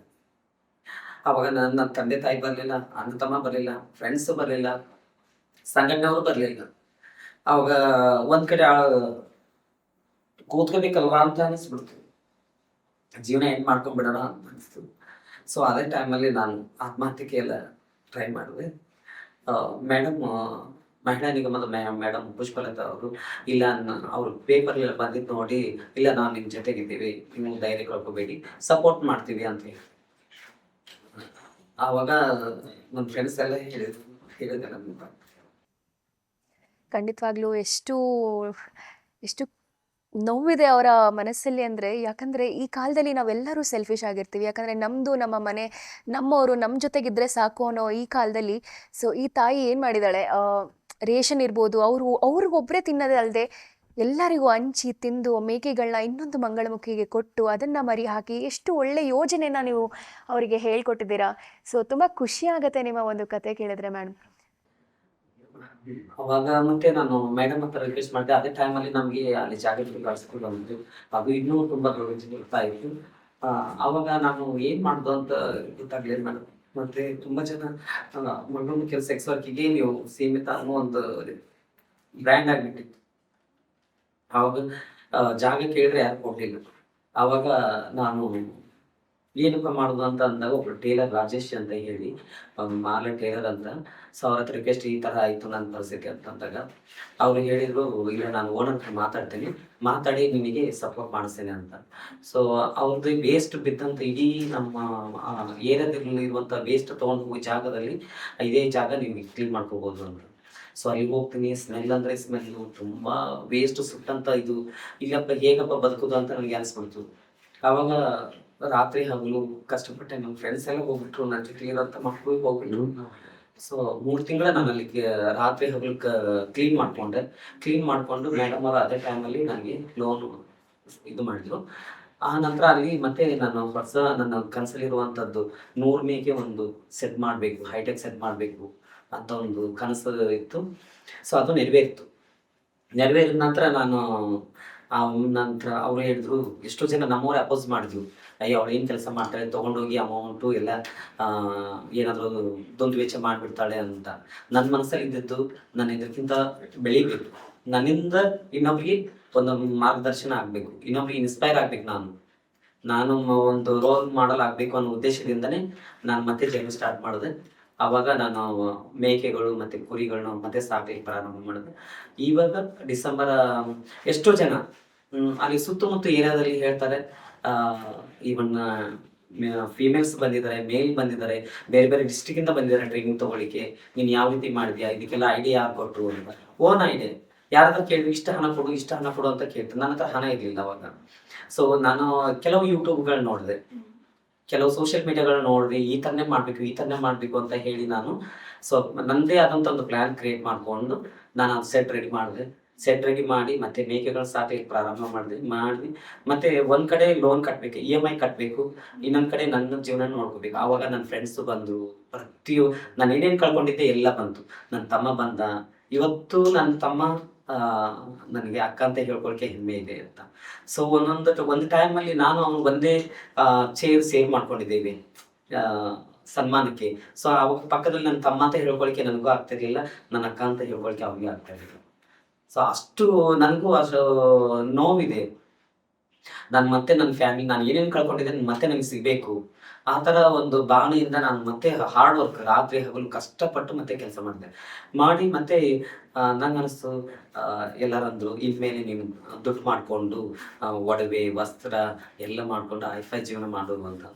ನನಗನ್ಸ ಐಫೈ ಜೀವನ ನಂದು ಏನು ಅಂತಂದರೆ, ನಾನು ಒಂದು ವ್ಯಕ್ತಿಗೆ ಸಹಾಯ ಮಾಡಿದಾಗ ಅದೇ ನಂದು ಐಫೈ ಜೀವನ. ನಾನು ಇನ್ನೊಬ್ಬ ವ್ಯಕ್ತಿನ ಓದಿಸ್ತೇನಲ್ವಾ, ಈಗ ನನಗೆ ಅನಿಸ್ತು ಯಾರು ಮುಂದೆ ಬರಬೇಕು ಅಂತಂದರೆ ನಮ್ಮ ಎಜುಕೇಷನ್ ಇದ್ದರೆ ಯಾರಿಗೂ ನಾವು ಬಗ್ಬೇಕಂತೇನಿಲ್ಲ.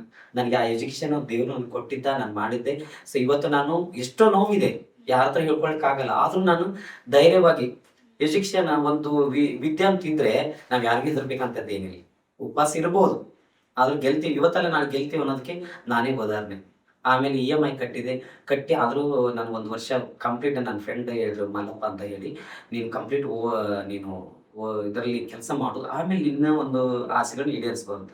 ಸೊ ನಾನು 1 ವರ್ಷ ಕಂಪ್ಲೀಟ್ ಕೆಲಸ ಮಾಡಿದೆ. ಅದರಲ್ಲಿ ಹುಟ್ಟಿದಂಥ ಒಂದು 20 ಮೇಕೆಗಳಾದರೂ ಮತ್ತೆ ನಾವು ಕೊಡೋಣ ಅಂತ ಹೇಳಿ ಡಿಸೆಂಬರ್ 16ಕ್ಕೆ ನಾನು ಮತ್ತೆ ಒಂದು ಪ್ರೋಗ್ರಾಮ್ ಮಾಡಿದೆ. ಯಾಕಂತಂದರೆ ನಾವು ಕರ್ನಾಟಕದಲ್ಲಿ ಎಷ್ಟೋ ಮಂಗಳಮಿಕೆ, ನಾನು ಒಬ್ಬಳೇ ಅಲ್ಲ, ಈ ಜೋಗಪ್ಪ ಸಮುದಾಯ ಒಂದು ಊಟಕ್ಕೂ ತುಂಬ ಕಷ್ಟಪಡ್ತಾರೆ.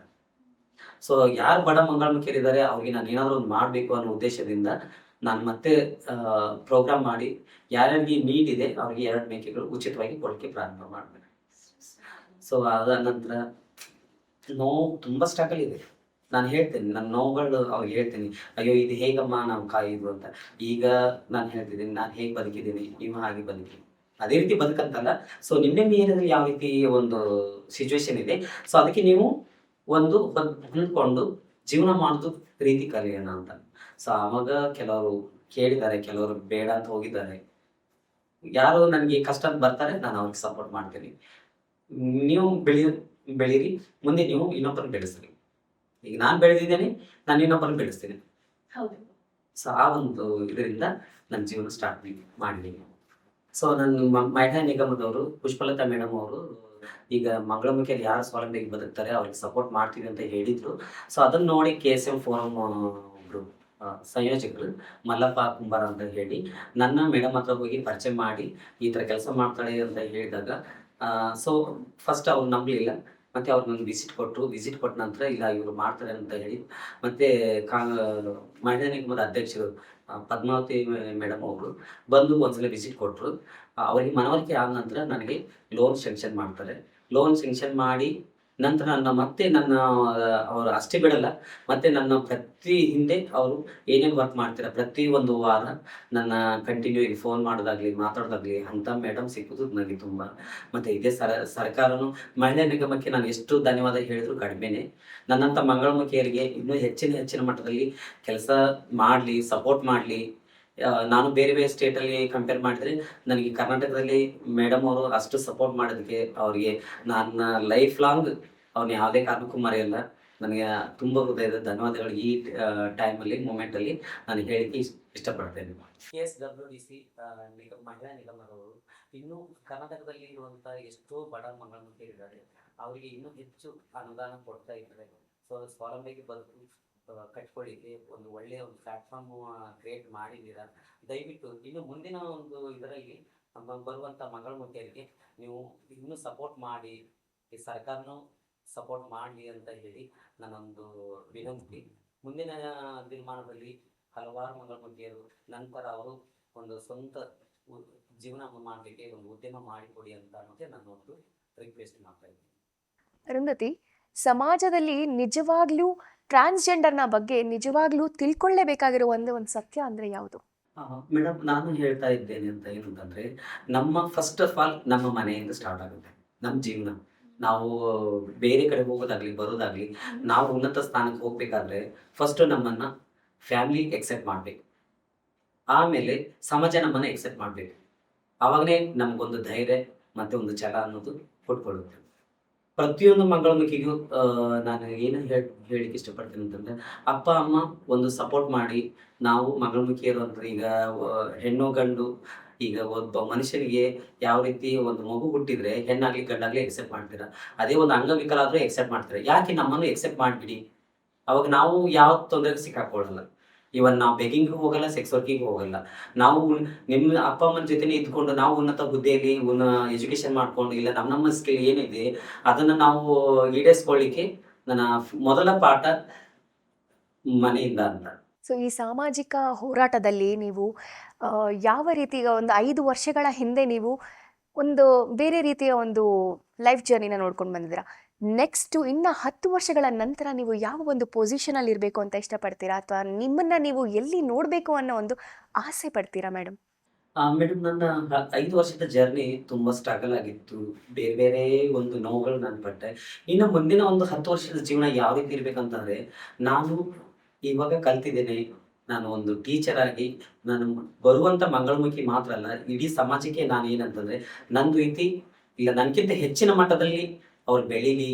ಬೇರೆ ಬೇರೆ ನಾನು ಬರೀ ಹೈನುಗಾರಿಕೆ ಮಾತ್ರ ಅಲ್ಲ, ಬೇರೆ ಬೇರೆ ಮೇഖಲೆಯಲ್ಲಿ ನಮ್ಮಲ್ಲಿ ಸ್ಕಿಲ್ಗಳಿದ್ದಾವೆ. ಒಂದು ಡಾನ್ಸ್ ಆಗಲಿ, ಒಂದು ಟೀಚರ್ಸ್ ಆಗಲಿ, ಪ್ರತಿಯೊಂದು ಮೇഖಲೆಯಲ್ಲಿ ನಾವು ಎಂಪವರ್ ಆಗಬೇಕು.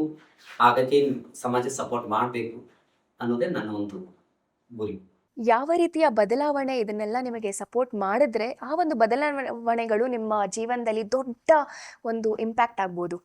ಸಮಾಜ ನಮ್ಮನ್ನು ಫಸ್ಟ್ ಎಕ್ಸೆಪ್ಟ್ ಮಾಡಿ, ಅಪ್ಪ ಅಮ್ಮ ಒಂದು ಎಕ್ಸೆಪ್ಟ್ ಮಾಡಿಬಿಟ್ರೆ, ನಾವು ಯಾವ ರೀತಿಯಾಗಿ ಬೇಕಾದರೂ ನಾವು ಸಾಧನೆ ಮಾಡೋಕ್ಕೆ ಒಂದು ರೋಲ್ ಮಾಡಲ್ ಆಗ್ಬೇಕು. ಈಗ ಒಂದು ನಾನು ಗಾಂಧೀಜಿ ಉದಾಹರಣೆಗೆ ತಗೊಳ್ತೀನಿ. ಗಾಂಧೀಜಿ ನೋಡಿ ನಮಗೆ ಸ್ವಾತಂತ್ರ್ಯ ಸಿಕ್ತು ಅಂತ ನಾವು ಹೇಳ್ತೀವಿ. ಇವನ್ ಅಬ್ದುಲ್ ಕಲಾಂ ಅವರು ಯಾವ ರೀತಿ ಇದು ಮಾಡಿದ್ರು ಅಂತ.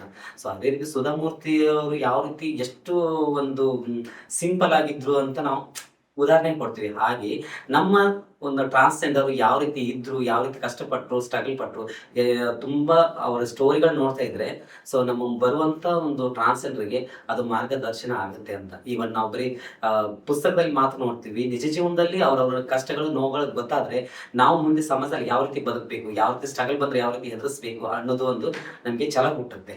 ಆ ಛಲನೇ ನಮ್ಮ ಒಂದು ಸಮಾಜ ಸಪೋರ್ಟ್ ಮಾಡ್ಬೇಕು ಅನ್ನೋದೇ ನನ್ನ ಒಂದು ಉದ್ದೇಶ. ಖಂಡಿತವಾಗ್ಲೂ. ಯಾಕಂದ್ರೆ ನಿಮ್ಮ ಒಂದು ಪ್ರತಿಯೊಂದು ಮಾತು ಕೂಡ ತುಂಬಾನೇ ಅಮೂಲ್ಯವಾದದ್ದು ಆ್ಯಂಡ್ ತುಂಬಾನೇ ಮೀನಿಂಗ್ಫುಲ್ ಆಗಿದೆ. ಸೊ ಈಗ ನೀವು ಪಡೆದುಕೊಂಡಿರೋ ಒಂದು ರೆಸ್ಪೆಕ್ಟ್ ಇರ್ಬೋದು, ಆ ಒಂದು ಸೊಸೈಟಿಲಿ ನೀವು ಗೇನ್ ಮಾಡಿರೋ ಒಂದು ರೆಸ್ಪೆಕ್ಟ್ ಇರ್ಬೋದು, ಅಥವಾ ಯಾರು ಕೂಡ ಎಲ್ಲರಿಗ ನಾವು ಸಮವಾಗಿದ್ದೀವಿ ಅನ್ನೋ ಒಂದು ಗರ್ವ ಇದೆಯಲ್ಲ ಮೇಡಮ್. ಸೊ ಈಗ ನಿಮ್ಮಲ್ಲಿ ನಿಮ್ಮ ಜೀವನದಲ್ಲಿ ಆಗಿರುವ ಬದಲಾವಣೆಗಳು ಹೇಗೆ, ಅಥವಾ ನೀವು ಈಗ ಸಮಾಜದಲ್ಲಿ ಎಷ್ಟು ಗೌರವವಂತವಾಗಿ ನೀವು ಬೆಳೀತಿದ್ದೀರಾ, ಬದುಕ್ತಾ ಇದ್ದೀರಾ? ಸೊ ಹೇಗಿದೆ ಈ ಒಂದು ಜೀವನ, ಹೇಗಿದೆ ಕಂಪ್ಯಾರಿಂಗ್ಲಿ? ಹಳೆ ಜೀವನ ಹಂಗಿತ್ತು, ನೋವಿತ್ತು, ಈಗ ಈ ಖುಷಿಯ ಜೀವನ, ಈಗ ಎಲ್ಲರೂ ನಿಮಗೆ ಕೊಡೋ ಮರ್ಯಾದೆ ಇರ್ಬೋದು. ಸೊ ಹೇಗಿದೆ ಈ ಒಂದು ಜೀವನದ ಅನುಭವ, ಹೇಗಿದೆ ಮೇಡಮ್? ಮೇಡಮ್, ಸ್ಟಾರ್ಟಿಂಗ್ ನಮ್ಮನ್ನ ನೋಡೋ ದೃಷ್ಟಿ ಕಳ್ಳರು, ಈಗ ಬಿಗ್ ಸೆಕ್ಸ್ ವರ್ಕರ್, ಬೆಗ್ಗರ್ ಅಂತ ನೋಡ್ತಿದ್ರು.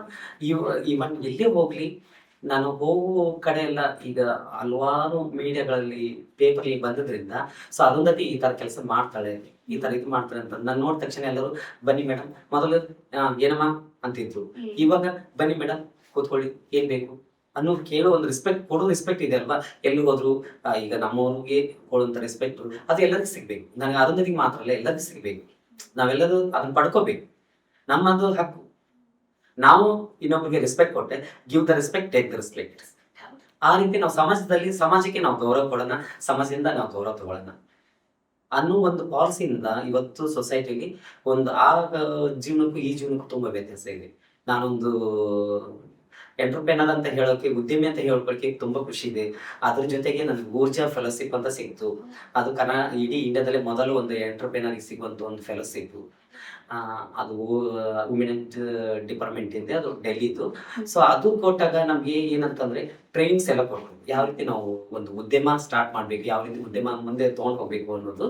ಸೊ ಹಾಗೆ ಇವತ್ತು ಹಲವಾರು ಜನ ಹೆಣ್ಮಕ್ಳಿಗೆ, ಗಂಡುಗಳಿಗೆ ಕೊಡ್ತಾರೆ. ಆದ್ರೆ ಟ್ರಾನ್ಸ್ಗೆ ಕೊಡಿ, ಟ್ರಾನ್ಸಿಗೆ ಕೊಟ್ಟರು ಇನ್ನೂ ಬೆಳೀತಾರೆ. ಯಾಕಂದ್ರೆ ನಮ್ದು ಬರೀ ನೀವು ನಮ್ಮನ್ನು ದೂಡಬೇಡಿ, ಇದಕ್ಕೆ ನೀವು ಸೀಮಿತ ಅಂತ ದೂಡಬೇಡಿ ದಯವಿಟ್ಟು. ಯಾಕಂದ್ರೆ ನಮಗೂ ಮನಸ್ಸಲ್ಲಿ ಆಸೆಗಳಿದ್ದಾವೆ, ಆಕಾಂಕ್ಷೆಗಳಿದ್ದಾವೆ, ನಾನು ಮೇಲೆ ಬರಬೇಕು ಅನ್ನೋದು. ಅರುಂಧತಿಗೆ ಮಾತ್ರ ಅಲ್ಲ, ನಿಮ್ಮ ಹಳ್ಳಿಗಳಲ್ಲಿ ಎಷ್ಟೋ ಜನ ಅರುಂಧತಿಯರಿದ್ದಾರೆ. ಆ ಅರುಂಧತಿಯವ್ರನ್ನ ಮೇಲೆ ತರಬೇಕು ಸೊಸೈಟಿನೇ, ಜೊತೆಗೆ ಇಲ್ಲಿ ಇರುವಂತವ್ರು ಸಪೋರ್ಟ್ ಮಾಡ್ಬೇಕು. ಅವಾಗಲೇ ನಾವು ಸಮಾಜದಲ್ಲಿ ಒಂದು ಉನ್ನತ ಸ್ಥಾನಕ್ಕೆ ಬರಕ್ಕೆ ನಮಗೆ ಒಂದು ಧೈರ್ಯ ಬರುತ್ತೆ, ಎನರ್ಜಿ ಬರುತ್ತೆ. ಹೌದು. ಈ ಒಂದು ಹೋರಾಟ ನೀವು ಆಲ್ರೆಡಿ ಹೋರಾಡ್ತಿದ್ರ, ಇನ್ನು ಹೋರಾಡ್ತಿದ್ರ, ಇನ್ನು ಮುಂದೆ ಹೋರಾಡೋದು ತುಂಬಾನೇ ಇದೆ. ಸೊ ನಿಮ್ಮ ಜನಾಂಗಕ್ಕೆ ಯಾವ ರೀತಿ ಒಂದು ಹೋರಾಟವನ್ನು ಪಡೆದುಕೊಂಡ್ರೆ ಅವರ ಜೀವನ ಕೂಡ ತುಂಬಾ ಚೆನ್ನಾಗಿ ಇದೇ ಒಂದು ರೀತಿಯಲ್ಲಿ ಹೋಗುತ್ತೆ ಅಂತ ಹೇಳಕ್ ಇಷ್ಟಪಡ್ತೀರಾ? ಮೇಡಮ್, ನಾನು ಪ್ರತಿಯೊಂದು ಇವತ್ತು ಮಂಗಳಮುಖಿಯರು ಆಲ್ಮೋಸ್ಟ್ ಬೇರೆ ಸ್ಟೇಟ್ಗೂ ನಮ್ಮ ಸ್ಟೇಟ್ಗೂ ಕಂಪೇರ್ ಮಾಡಿದಾಗ, ಸೊ ನಮ್ಮ ಸ್ಟೇಟ್ ಅಲ್ಲಿ ಪ್ರತಿ ಮಂಗಳಮುಖಿಗೂ ಒಂದು ಮನೆ ಅಂತ ಆದ್ರೆ ಸೊ ನಾವು ಒಂದು ಚಿಕ್ಕ ಟೀ ಸ್ಟಾಲಿಂದ ಹಿಡಿದು ಒಂದು ಹೈನುಗಾರಿಕೆಯಿಂದ ಹಿಡಿದು ಬೇರೆ ಬೇರೆ ಕೆಲಸಗಳು ಮಾಡೋಕ್ಕೆ ಧೈರ್ಯ ಬರುತ್ತೆ. ನಮ್ಗೆ ಏನಂತಂದ್ರೆ ಒಂದು ಬಾಡಿಗೆ ಮನೆಯನ್ನು ಕೊಡೋಕೆ ತುಂಬಾ ಕಷ್ಟಪಡ್ತಾರೆ.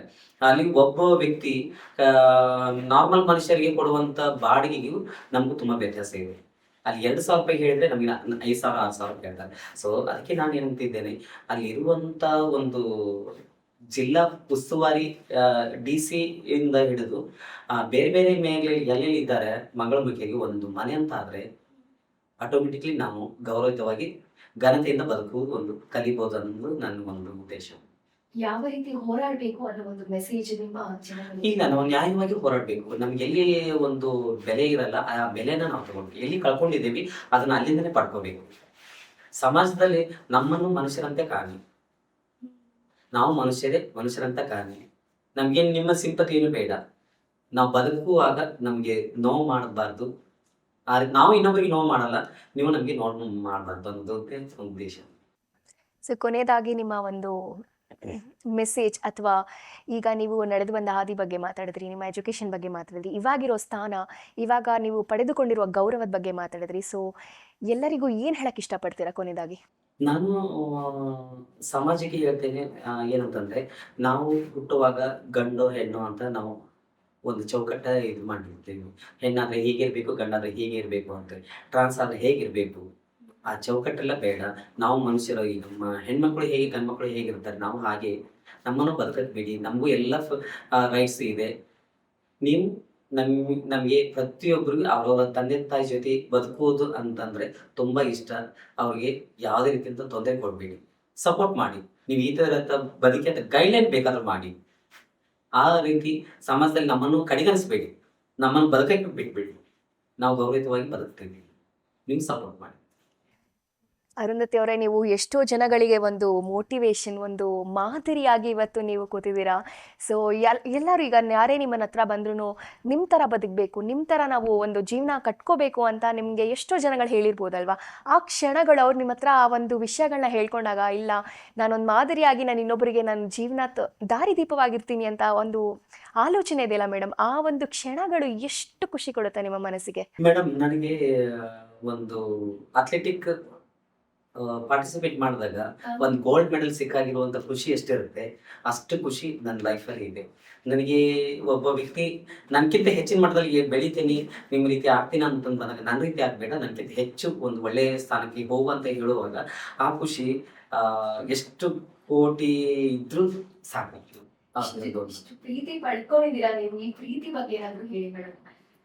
ಮೇಡಮ್, ಫಸ್ಟ್ ನಾವು ಜೀವನ ಸ್ಟಾರ್ಟ್ ಮಾಡೋದು ಕಷ್ಟದಿಂದ, ಆಮೇಲೆ ಅವ್ರ ಪ್ರೀತಿ ವಿಶ್ವಾಸ, ನಮ್ಮಲ್ಲಿ ಇರುವಂತ ಒಂದು ಸ್ಕಿಲ್ ಇಂದ, ನಮ್ಮಲ್ಲಿ ಇರುವಂತ ಒಂದು ಕಮ್ಯುನಿಕೇಶನ್ ಇಂದ ನಾವು ಇನ್ನೊಬ್ಬರ ಜೊತೆಗೆ ಅವರು ರಿಟರ್ನ್ ಕೊಡ್ತಾರಲ್ವಾ, ಆ ಪ್ರೀತಿನೇ ಹೆಚ್ಚಿನ ಒಂದು ಮಾತು. ಓಕೆ, ಸೊ ಈ ಒಂದು ಜರ್ನಿಯ ಬಗ್ಗೆ ಈಗ ಹೇಳಿದ್ರಿ ನೀವು. ಸೊ ಕೊನೆಯದಾಗಿ ಇದರ ಒಂದು ಮಾರಲ್ ಆಫ್ ದ ಸ್ಟೋರಿ ನಿಮ್ಮ ಜನಗಳಿಗೆ ಹೇಳಬೇಕಂದ್ರೆ, ಸೊ ಯಾವ ರೀತಿ ಒಂದು ಮಾರಲ್ ಆಫ್ ದ ಸ್ಟೋರಿನ ನೀವು ಕನ್ಕ್ಲೂಡ್ ಮಾಡಕ್ಕೆ ಇಷ್ಟಪಡ್ತೀರಾ? ಈಗ ನಾನು ಅರುಂಧತಿ ಮಾತ್ರ ಅಲ್ಲ, ಸೊಸೈಟಿಲಿ ಇರೋದು ಅರುಂಧತಿಗಿಂತ ಹೆಚ್ಚಿನ ಮಟ್ಟದಲ್ಲಿ ನಮ್ಮ ಮಂಗಳಮುಖಿಯರಿದ್ದಾರೆ, ಬೇರೆ ಬೇರೆ ಜನ ಇದ್ದಾರೆ. ನಿಮಗೆ ಕೈಲಿ ಎಷ್ಟು ಹೆಲ್ಪ್ ಆಗುತ್ತೆ ಅಷ್ಟು ಹೆಲ್ಪ್ ಮಾಡಿ, ಅದು ಉಪದ್ರ ಮಾತ್ರ ಮಾಡಬಾರ್ದು. ಯಾಕಂತಂದ್ರೆ ನಾವು ಏನಾದ್ರೂ ಒಂದು ಕೆಲಸ ಮಾಡಕ್ಕೆ ಹೋದ್ರೆ ಒಂದು ಏಡಿ ಮೇಲೆ ಹತ್ತ ಇರ್ತದ, ಇನ್ನೊಂದು ಏಡಿ ಹಿಡಿದು ಎಳಿತಾ ಇರ್ತದ. ಆ ರೀತಿ ಆಗ್ಬೋದು ಬೇಡ. ಸಮಾಜದಲ್ಲಿ ನಾವು ಮೇಲೆ ಹೋಗ್ತಾ ಇದೀವಿ ಅಂತಂದಾಗ ದಯವಿಟ್ಟು ಸಪೋರ್ಟ್ ಮಾಡಿ. ನಾವು ಬೀಳ್ತೀವಿ ಅಂತಂದಾಗ ನೀವು ಹೇಳಿ ಈ ತರ ಈ ದಾರಿ ಸರಿ ಇದೆ, ಈ ದಾರಿ ಇಲ್ಲ ಅಂತ ಹೇಳುವಾಗ, ಸೊ ನಮ್ಮವರಾಗ್ಲಿ ಸಮಾಜದವರಾಗ್ಲಿ ಹೇಳುವಾಗ ಸೊ ನಮ್ಗೆ ಖುಷಿ ಕೊಡುತ್ತೆ. ಅಲ್ಲಿ ನಾವು ತೀರ್ಮಾನ ಮಾಡೋದು ನಾವು ಒಂದು ಒಳ್ಳೆ ದಾರಿ ಹೋಗಕ್ಕೆ ಇಷ್ಟಪಡ್ತೀವಿ. Thank you. ಅರುಂಧತಿ ಅವರೇ, ಈಗ ವರ್ಗ, ಜಾತಿ, ಶಿಕ್ಷಣ ಹಾಗೂ ಭೌಗೋಳಿಕ ಹಿನ್ನೆಲೆಗಳು ಈ ಟ್ರಾನ್ಸ್ಜೆಂಡರ್ಗಳಿಗೆ ಯಾವ ರೀತಿ, ಈ ವ್ಯಕ್ತಿತ್ವಗಳಿಗೆ ಯಾವ ರೀತಿ ಅದು ರೂಪಿಸಿಕೊಳ್ಳುತ್ತದೆ ಮೇಡಮ್? ಮೇಡಮ್, ನಮ್ಗೆ ಭೌಗೋಳಿಕ ಹಿನ್ನೆಲೆ ಆಗ್ಲಿ ಜಾತಿ ಶ್ರಮ ಆಗ್ಲಿ ನಮ್ಮಲ್ಲಿ ಇಲ್ಲ. ನಮ್ಮಲ್ಲಿ ಏನಂತಂದ್ರೆ ನಾವು ಒಂದೇ ಜಾತಿ, ಮಂಗಳಮುಖಿಯರು ಅನ್ನೋದು ಒಂದು ಜಾತಿ. ನಾವು ಎಲ್ಲ ಧರ್ಮಗಳನ್ನು ನಾವು ಗೌರವಿಸ್ತೀವಿ. ಎಲ್ಲ ಧರ್ಮಗಳಿಗೂ ನಾವಿಲ್ಲಿ ಭೇದ ಭಾವ ಮಾಡಲ್ಲ, ಜನಾಂಗ ಭೇದ ಭಾವ ಮಾಡಲ್ಲ, ಬುಡಕಟ್ಟು ಜನಾಂಗ ಅಂತ ಭೇದ ಭಾವ ಮಾಡಲ್ಲ, ಮತ್ತೆ education, higher education, lower education ಅಂತ ನೋಡಲ್ಲ. ನಾವೇನು ಅಂತಂದ್ರೆ ನಾವು ಒಂದೇ ತಾಯಿ ಮಕ್ಕಳ ರೀತಿ ಬದುಕ್ತೀವಿ. ಅದೇ ರೀತಿ ನಾವು ಥಿಂಕ್ ಮಾಡೋದು, ಹಾಗೆ ನಾವು ಬರುವಂತ ಜನರೇಷನ್ ನಾವು ಹೇಳಿಕೊಡೋದು ಅದೇ ರೀತಿ ಇರುತ್ತೆ. ನಮ್ಮಲ್ಲಿ ಜಾತಿ ಧರ್ಮ ಭೇದ ಭಾವ ಯಾವುದೂ ಇಲ್ಲ. ಹಾಗಾಗಿ ನಾವು ಒಂದು ಏನಂತಂದ್ರೆ ಅದಕ್ಕೆ ಅರ್ಧನಾರೀಶ್ವರ ಅಂತ ಹೇಳುವುದು ಅದಕ್ಕೆ. ದೇವರಿಗೆ ಯಾವುದು ಜಾತಿ ಧರ್ಮ ಇಲ್ಲ. ಹೆಣ್ಣು ಗಂಡು ಇಲ್ಲ. ನಮಗೆ 10 ಆನೆ ಬಲ ಶಕ್ತಿ ಇದೆ ಅಂತ ಹೇಳ್ತಾರೆ. ಅದಕ್ಕೆ ನಾವು ನಮ್ಮಲ್ಲಿ ಯಾವುದೇ ಒಂದು ಕಂಪ್ಯಾರಿಸನ್ ಇಲ್ಲ. ನಾವು ಎಲ್ಲರೂ ಒಂದೇ ಅಂತ ನಾವು ಮುಂದಿನ ಜನರಿಗೆ ಹೇಳ್ಕೊಡ್ತೀವಿ. ನಮ್ಮ ಸಮಾಜಕ್ಕೆ ನಾವು ಹೇಳುದು ನಾವೆಲ್ಲರೂ ಒಂದೇ. ಜಾತಿ ಧರ್ಮ ಭೇದ ಭಾವ ಯಾವುದೋ ನಮ್ಮ ಹತ್ರ ಮಂಗಳಮುಖಿರ ಹತ್ರ ಇಲ್ಲ. ಕಾನೂನು ಮತ್ತು ನೀತಿ ಮಟ್ಟದಲ್ಲಿ ಸರ್ಕಾರಗಳು ಎಲ್ಲಿ ವಿಫಲವಾಗ್ತಿದೆ ಅಂತ ಏನಾದ್ರೂ ಅನ್ಸುತ್ತಾ ನಿಮ್ಗೆ? ಮೇಡಮ್, ಏನಂತಂದ್ರೆ ಇವಾಗ ನಮಗೆ ಟ್ರಾನ್ಸ್ ಬಿಲ್ ಅಂತ ಹೇಳಿ ಒಂದು ಬಿಲ್ ಇದೆ. ಸೊ ಈಗ ಬೇರೆ ಬೇರೆ ವರ್ಗಕ್ಕೆ ಒಂದೊಂದು ನಿಗಮಗಳಿವೆ. ಹಾಗೆ ನಮಗೂ ಒಂದು ನಿಗಮ ಇದೆ, ಟ್ರಾನ್ಸ್ ಬಿಲ್ ಅಂತ ಹೇಳಿ. ಸೊ ಅದು ಜಾರಿ ತರುವಲ್ಲಿ ಸರ್ಕಾರ ವಿಫಲವಾಗಿದೆ. ಸೊ ಅದು ಏನಾದ್ರು ಬಿಲ್ ಪಾಸ್ ಆದ್ರೆ ಸೊ ನಮ್ಗೆ ಆದಂತ ಕೆಲವು ಕಾನೂನುಗಳು ಅದರಲ್ಲಿ ಇವೆ. ನಾವು ಯಾವ ರೀತಿ ಬದುಕಬೇಕು, ಯಾವ ರೀತಿ ನಮ್ಮ ರೈಟ್ಸ್ ಇದೆ, ಪ್ರತಿಯೊಂದಕ್ಕೂ ಅದರಲ್ಲಿ ಕಾನೂನುಗಳಿವೆ. ಸೊ ಅದು ಪಾಸ್ ಆದ್ರೆ ನಮ್ಗೆ ಕಾನೂನು ಚೌಕಟ್ಟಲ್ಲಿ ಪ್ರತಿಯೊಬ್ಬರಿಗೂ ಅದ್ರ ಬಗ್ಗೆ ಅರಿವು ಮೂಡುತ್ತೆ. ಸರ್ಕಾರ ಅದನ್ನೊಂದು ಮಾಡಿದ್ರೆ ಸೊ ನಾವು ಬೇರೆ ಸ್ಟೇಟ್ಗೂ ಈ ಸ್ಟೇಟ್ಗೂ ಕಂಪೇರ್ ಮಾಡಿದ್ರೆ ಇನ್ನು ನಮ್ಮ ಸ್ಟೇಟಲ್ಲಿ ಅದು ಇಂಪ್ಲಿಮೆಂಟ್ ಆಗಿಲ್ಲ. ಅದು ಆದ್ರೆ ನಮ್ಗೆ ವಸತಿ, ಉದ್ಯೋಗ, ಎಜುಕೇಶನ್, ಹೆಲ್ತ್ ಮತ್ತೆ ಎಂಪ್ಲಾಯ್ಮೆಂಟ್ ಪ್ರತಿಯೊಂದು ಅದರಲ್ಲಿ ಕಾನೂನಲ್ಲಿ ಹೇಳುತ್ತೆ. ಮಂಗಳಮುಖಿಯರಿಗೆ ಯಾವ ರೀತಿ ಇರ್ಬೇಕು, ಹೆಂಗೆ ಇರ್ಬೇಕು ಅಂತ ಹೇಳಿ ತಿರ್ಚಿ ಶಿವ ಬರೆದಂತ ಒಂದು ಇದು ಇದೆ. ಸೊ ಅದೇನಾದ್ರು ಪಾಸ್ ಆದ್ರೆ ಸೊ ನಮ್ಗೆಲ್ಲ ಎಲ್ಲರಿಗೂ ಸಿಗುವಂತ ನ್ಯಾಯ ನಮ್ಗೆ ಸಿಗುತ್ತೆ. ಯಾವ ರೀತಿಯ ಬದಲಾವಣೆ ನೀವು ಹೇಳಕ್ ಇಷ್ಟಪಡ್ತೀರಾ ಸರ್ಕಾರಕ್ಕೆ? ಸರ್ಕಾರಕ್ಕೆ ನಾವು ಬದಲಾವಣೆ ಅಂತಲ್ಲ, ಸೊ ನಮ್ಮಲ್ಲಿ ಸಿಗುವಂತ ಬಿಲ್ಗಳು ಪಾಸ್ ಆದ್ರೆ ರಾಜಕೀಯದಲ್ಲಿ ಇವತ್ತು ಎಷ್ಟೋ ವ್ಯತ್ಯಾಸಗಳಿವೆ. ಸೊ ರಾಜಕೀಯದಲ್ಲಿ ನಮ್ಮನ್ನು ತೊಡಗಿಸ್ಬೇಕು.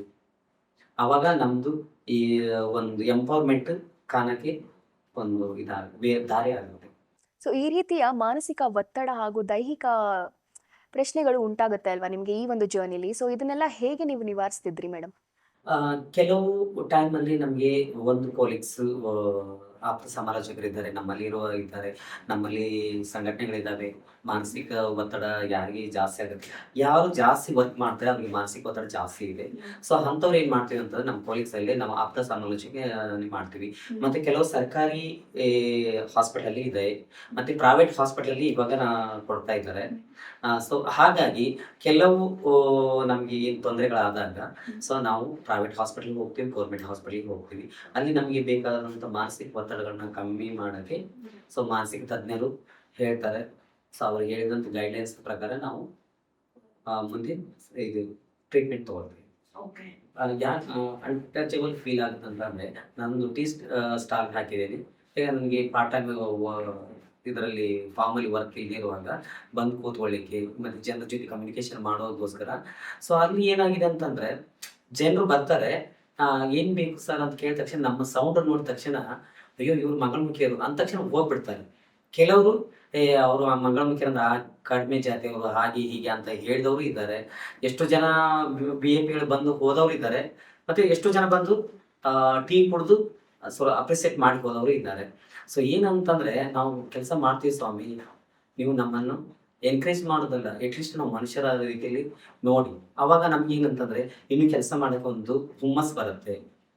ಮತ್ತೆ ಏನಂತಂದ್ರೆ ಸೊಸೈಟಿಯಲ್ಲಿ ನಾವು ಕೆಲಸ ಮಾಡ್ತಾ ಇರುವಾಗ ನಮ್ಮನ್ನ ಭೇದ ಭಾವ ಮಾಡಬೇಡಿ, ನಾವು ಯಾರಿಗೂ ಭೇದ ಭಾವ ಮಾಡಲ್ಲ. ಸೊ ಅವಾಗ ನನ್ಗೆ ಅನಿಸ್ತು, ಅವಾಗೂ ಎಷ್ಟು ಸಲ ಅನಿಸ್ತು, ಏಪ್ಪ ಯಾಕೆ ಕೆಲಸ ಮಾಡ್ತಾ ಇದ್ದೀನಿ, ಇವರೆಲ್ಲ ನನ್ನ ಈ ತರ ದೃಷ್ಟಿಯಿಂದ ನೋಡ್ತಿದಾರಲ್ಲ ಅಂತ ಹೇಳಿ. ಆಮೇಲೆ ಕ್ರಮೇಣ ನನಗೆ ಅವರೇ ಹೇಳ್ತಾರೆ ಟೀಮ್ ಮಾಡ್ಕೊಳಮ್ಮ ಅಂತ. ಸೊ ಆ ರೀತಿ ನಮ್ಗೆ ಅವ್ರು ಯಾವ ರೀತಿ ಮಾನಸಿಕವಾಗಿ ಟಚ್ ಆಗ್ತದೆ, ಅವರು ಯಾವ ರೀತಿ ನಮ್ಗೆ ಟಚ್ ಆಗ್ತಾರೆ, ನಾವು ಅದೇ ರೀತಿ ಅವ್ರಿಗೆ ಟಚ್ ಆಗ್ತೀವಿ. ಅದಕ್ಕೆ ಸೊಸೈಟಿ ನಮ್ಮನ್ನು ಒಳ್ಳೆ ದೃಷ್ಟಿಯಿಂದ ನೋಡಿ.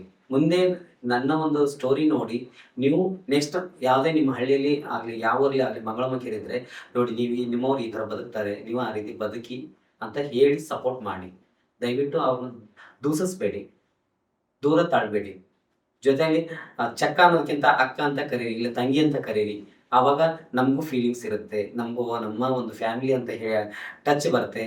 ಸೊ ನಾನು ಸೊಸೈಟಿ ನನ್ನ ಒಂದು ಫ್ಯಾಮಿಲಿ ಅಂತ ತಿಳ್ಕೊಂಡು ನಾವು ಮುಂದೆ ಬರೋಕ್ಕೆ ಟ್ರೈ ಮಾಡ್ತೀವಿ. ನೀವು ಅದಕ್ಕೆ ಸಪೋರ್ಟ್ ಮಾಡಿ. ಸೊ ಎಷ್ಟು ಅದ್ಭುತವಾದ ಒಂದು ಸಾಲುಗಳನ್ನ ಹೇಳಿದ್ರು ಅಂದ್ರೆ ನಿಜವಾಗ್ಲೂ ಜಕ್ಕ ಅನ್ನೋ ಬದಲು ಅಕ್ಕ ಅಂತ ಕರೀರಿ ಅಂತ ಹೇಳಿದ್ರಿ. ನೀವು ಸಮಾಜದಲ್ಲಿ ನಮ್ಮನ್ನು ಒಂದು ಇಂಟಿಗ್ರೇಟಿಂದ ನೋಡಿದ್ರೆ ನಾವು ಯಾವುದೇ ಒಂದು ಕೆಲಸ ಮಾಡಬೇಕಾದ್ರೂ ನಮಗೂ ಒಂದು ಫೀಲಿಂಗ್ ಬರುತ್ತೆ, ನಮ್ಮ ಜೊತೆ ಸಮಾಜನೇ ಇದೆ ಅಂತ ಹೇಳಿ. ನೀವು ನಮ್ಮನ್ನು ದೂರ ತಳ್ತಾ ಇದ್ರೆ ನಮಗೆ ಬೇರೆ ಯಾವ ಕೆಲಸ ಮಾಡೋಕ್ಕೂ ಒಂದು ಇಂಟ್ರೆಸ್ಟ್ ಬರಲ್ಲ. ನಾವು ಎಲ್ಲೋ ತಪ್ಪು ಮಾಡಿದಾಗ ನೀವು ಅದನ್ನ ಹೇಳಿ, ಇದು ಈ ತರ ತಪ್ಪು ಮಾಡ್ತೀರಾ, ಇಲ್ಲ ಈ ತರ ಸರಿ ಮಾಡ್ಕೊಳ್ಳಿ ಅಂತ ಹೇಳುವಾಗ ಸೊ ನಮಗೆ ಒಂದು ಕೆಲಸ ಮಾಡ್ಲಿಕ್ಕೆ ಎನರ್ಜಿ ಬರುತ್ತೆ. ಬೇರೆ ಬೇರೆ ಆಫೀಸಲ್ಲಿ ಕೆಲಸ ಮಾಡ್ಲಿಕ್ಕೆ ನಾವು ಸೆಕ್ಸ್ ವರ್ಕ್, ಭಿಕ್ಷಾಟನೆ, ಅಯ್ಯೋ ಬೇಡ, ಗೌರವವಾಗಿ ಘನತೆಯಿಂದ ನಾವು ಜೀವನ ಮಾಡೋಕ್ಕೆ ನೀವು ಸಪೋರ್ಟ್ ಆಗಿ, ನಾವು ಬದುಕಲಿಕ್ಕೆ ನಾವು ರೆಡಿ ಇದ್ದೇವೆ. ಸೊ ನೀವು ನಮ್ಮನ್ನು ಬದುಕಕ್ಕೆ ಬಿಡಿ, ಅಷ್ಟೇ ನಾನು ಹೇಳೋದು. ಖಂಡಿತವಾಗ್ಲೂ ಇದು ಒಂದು ಅರುಂಧತಿಯ ಕತೆ ಅಲ್ಲ, ಈ ಥರದ್ದೇ ಎಷ್ಟು ಅರುಂಧತಿಯ ಕತೆಗಳು ಇದೇ ಥರ ಇರುತ್ತೆ. ಸೊ ಇನ್ನೇನು ನಾವು ಅಂತ್ಯಕ್ಕೆ ಬರ್ತಾ ಇದ್ದೀವಿ. ಸೊ ಈ ಅಂತ್ಯಕ್ಕೆ ಹೇಳೋದು ಒಂದೇ, ಸೊ ಧೈರ್ಯ ಅಂದರೆ ಕೂಗಿ ಜೋರಾಗಿ ಕೂಗಿ ಹೇಳುವುದಲ್ಲ. ಸೊ ಕೆಲವೊಂದು ಸಲ ಮೌನವಾಗಿ ಆ ಒಂದು ಶಕ್ತಿ, ಆ ಒಂದು ಸತ್ಯದಿಂದಲೇ ಆ ಒಂದು ಜೀವನವನ್ನು ಸಾಗಿಸುವುದೇ ಒಂದು ಧೈರ್ಯದ ಒಂದು ಸ್ಥಿರತನ ಅಂತ ಹೇಳ್ಬೋದು. ಸೊ ಹಾಗಾಗಿ ಇದು ಒಂದು ಅರುಂಧತಿಯ ಕತೆ ಆಗಿರ್ಬೋದು. ಸೊ ಈ ಅರುಂಧತಿಯ ಕತೆ ಈಗ ಎಷ್ಟು ಟ್ರಾನ್ಸ್ಜೆಂಡರ್ಗಳ ಒಂದು ಜೀವನ ಬದಲಾಯಿಸುವ ಒಂದು ಕತೆ ಆಗಬೇಕು ಅಂತ ಹೇಳಕ್ಕೆ ಇಷ್ಟಪಡ್ತೀನಿ. ಆ್ಯಂಡ್ ಮೊದಲನೇದಾಗಿ ಧನ್ಯವಾದಗಳು, ಹೃತ್ಪೂರ್ವಕ ಧನ್ಯವಾದಗಳು ಮೇಡಮ್ ನಿಮಗೆ.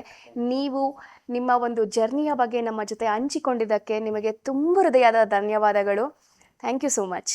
ನನಗೆ ಪಾಡ್ಕಾಸ್ಟ್ ಮತ್ತೆ ಇನ್ಸ್ಪೈರ್ ಟೀಮಿನವರು ಸಪೋರ್ಟ್ ಮಾಡಿ ಇಷ್ಟು ಒಂದು ಬರಲಿಕ್ಕೆ ಒಂದು ವೇದಿಕೆ ಮಾಡಿಕೊಟ್ಟಿದ್ದಕ್ಕೆ, ಮತ್ತೆ ನಿರ್ಮಾಪಕರಾಗಲಿ, ಡೈರೆಕ್ಟರ್ ಆಗಲಿ, ಹಿಂದೆ ಕ್ಯಾಮ್ರಾಮ್ಯಾನ್ಗಳಾಗಲಿ ಇಷ್ಟೆಲ್ಲ ನನಗೆ ಸಪೋರ್ಟ್ ಮಾಡಿದ್ದಕ್ಕೆ, ಇನ್ನು ನನ್ನಂಥ ಹಲವಾರು ಮಂಗಳಮುಖಿಯರಿದ್ದಾರೆ, ಹಲವಾರು ನನಗಿಂತ ಒಳ್ಳೊಳ್ಳೆ ಕೆಲಸಗಳನ್ನು ಮಾಡಿದ್ದಾರೆ. ಅಂಥವರಿಗೆ ನೀವು ಇನ್ನೊಂದು ಪ್ಲ್ಯಾಟ್ಫಾರ್ಮ್ ಕ್ರಿಯೇಟ್ ಮಾಡಿ ಕೊಡಿ ಅಂತ ಹೇಳಿ ನಿಮ್ಮ ಸಪೋರ್ಟ್ಗೆ ನಾನು ಧನ್ಯವಾದಗಳು ಹೇಳ್ತೇನೆ. 100 ಕೋಟಿ ಜನಗಳಿಗೆ ಇದು ತಲುಪಲಿ ಅನ್ನೋದೇ ನನ್ನ ಒಂದು ಉದ್ದೇಶ. Thank you madam. Thank you.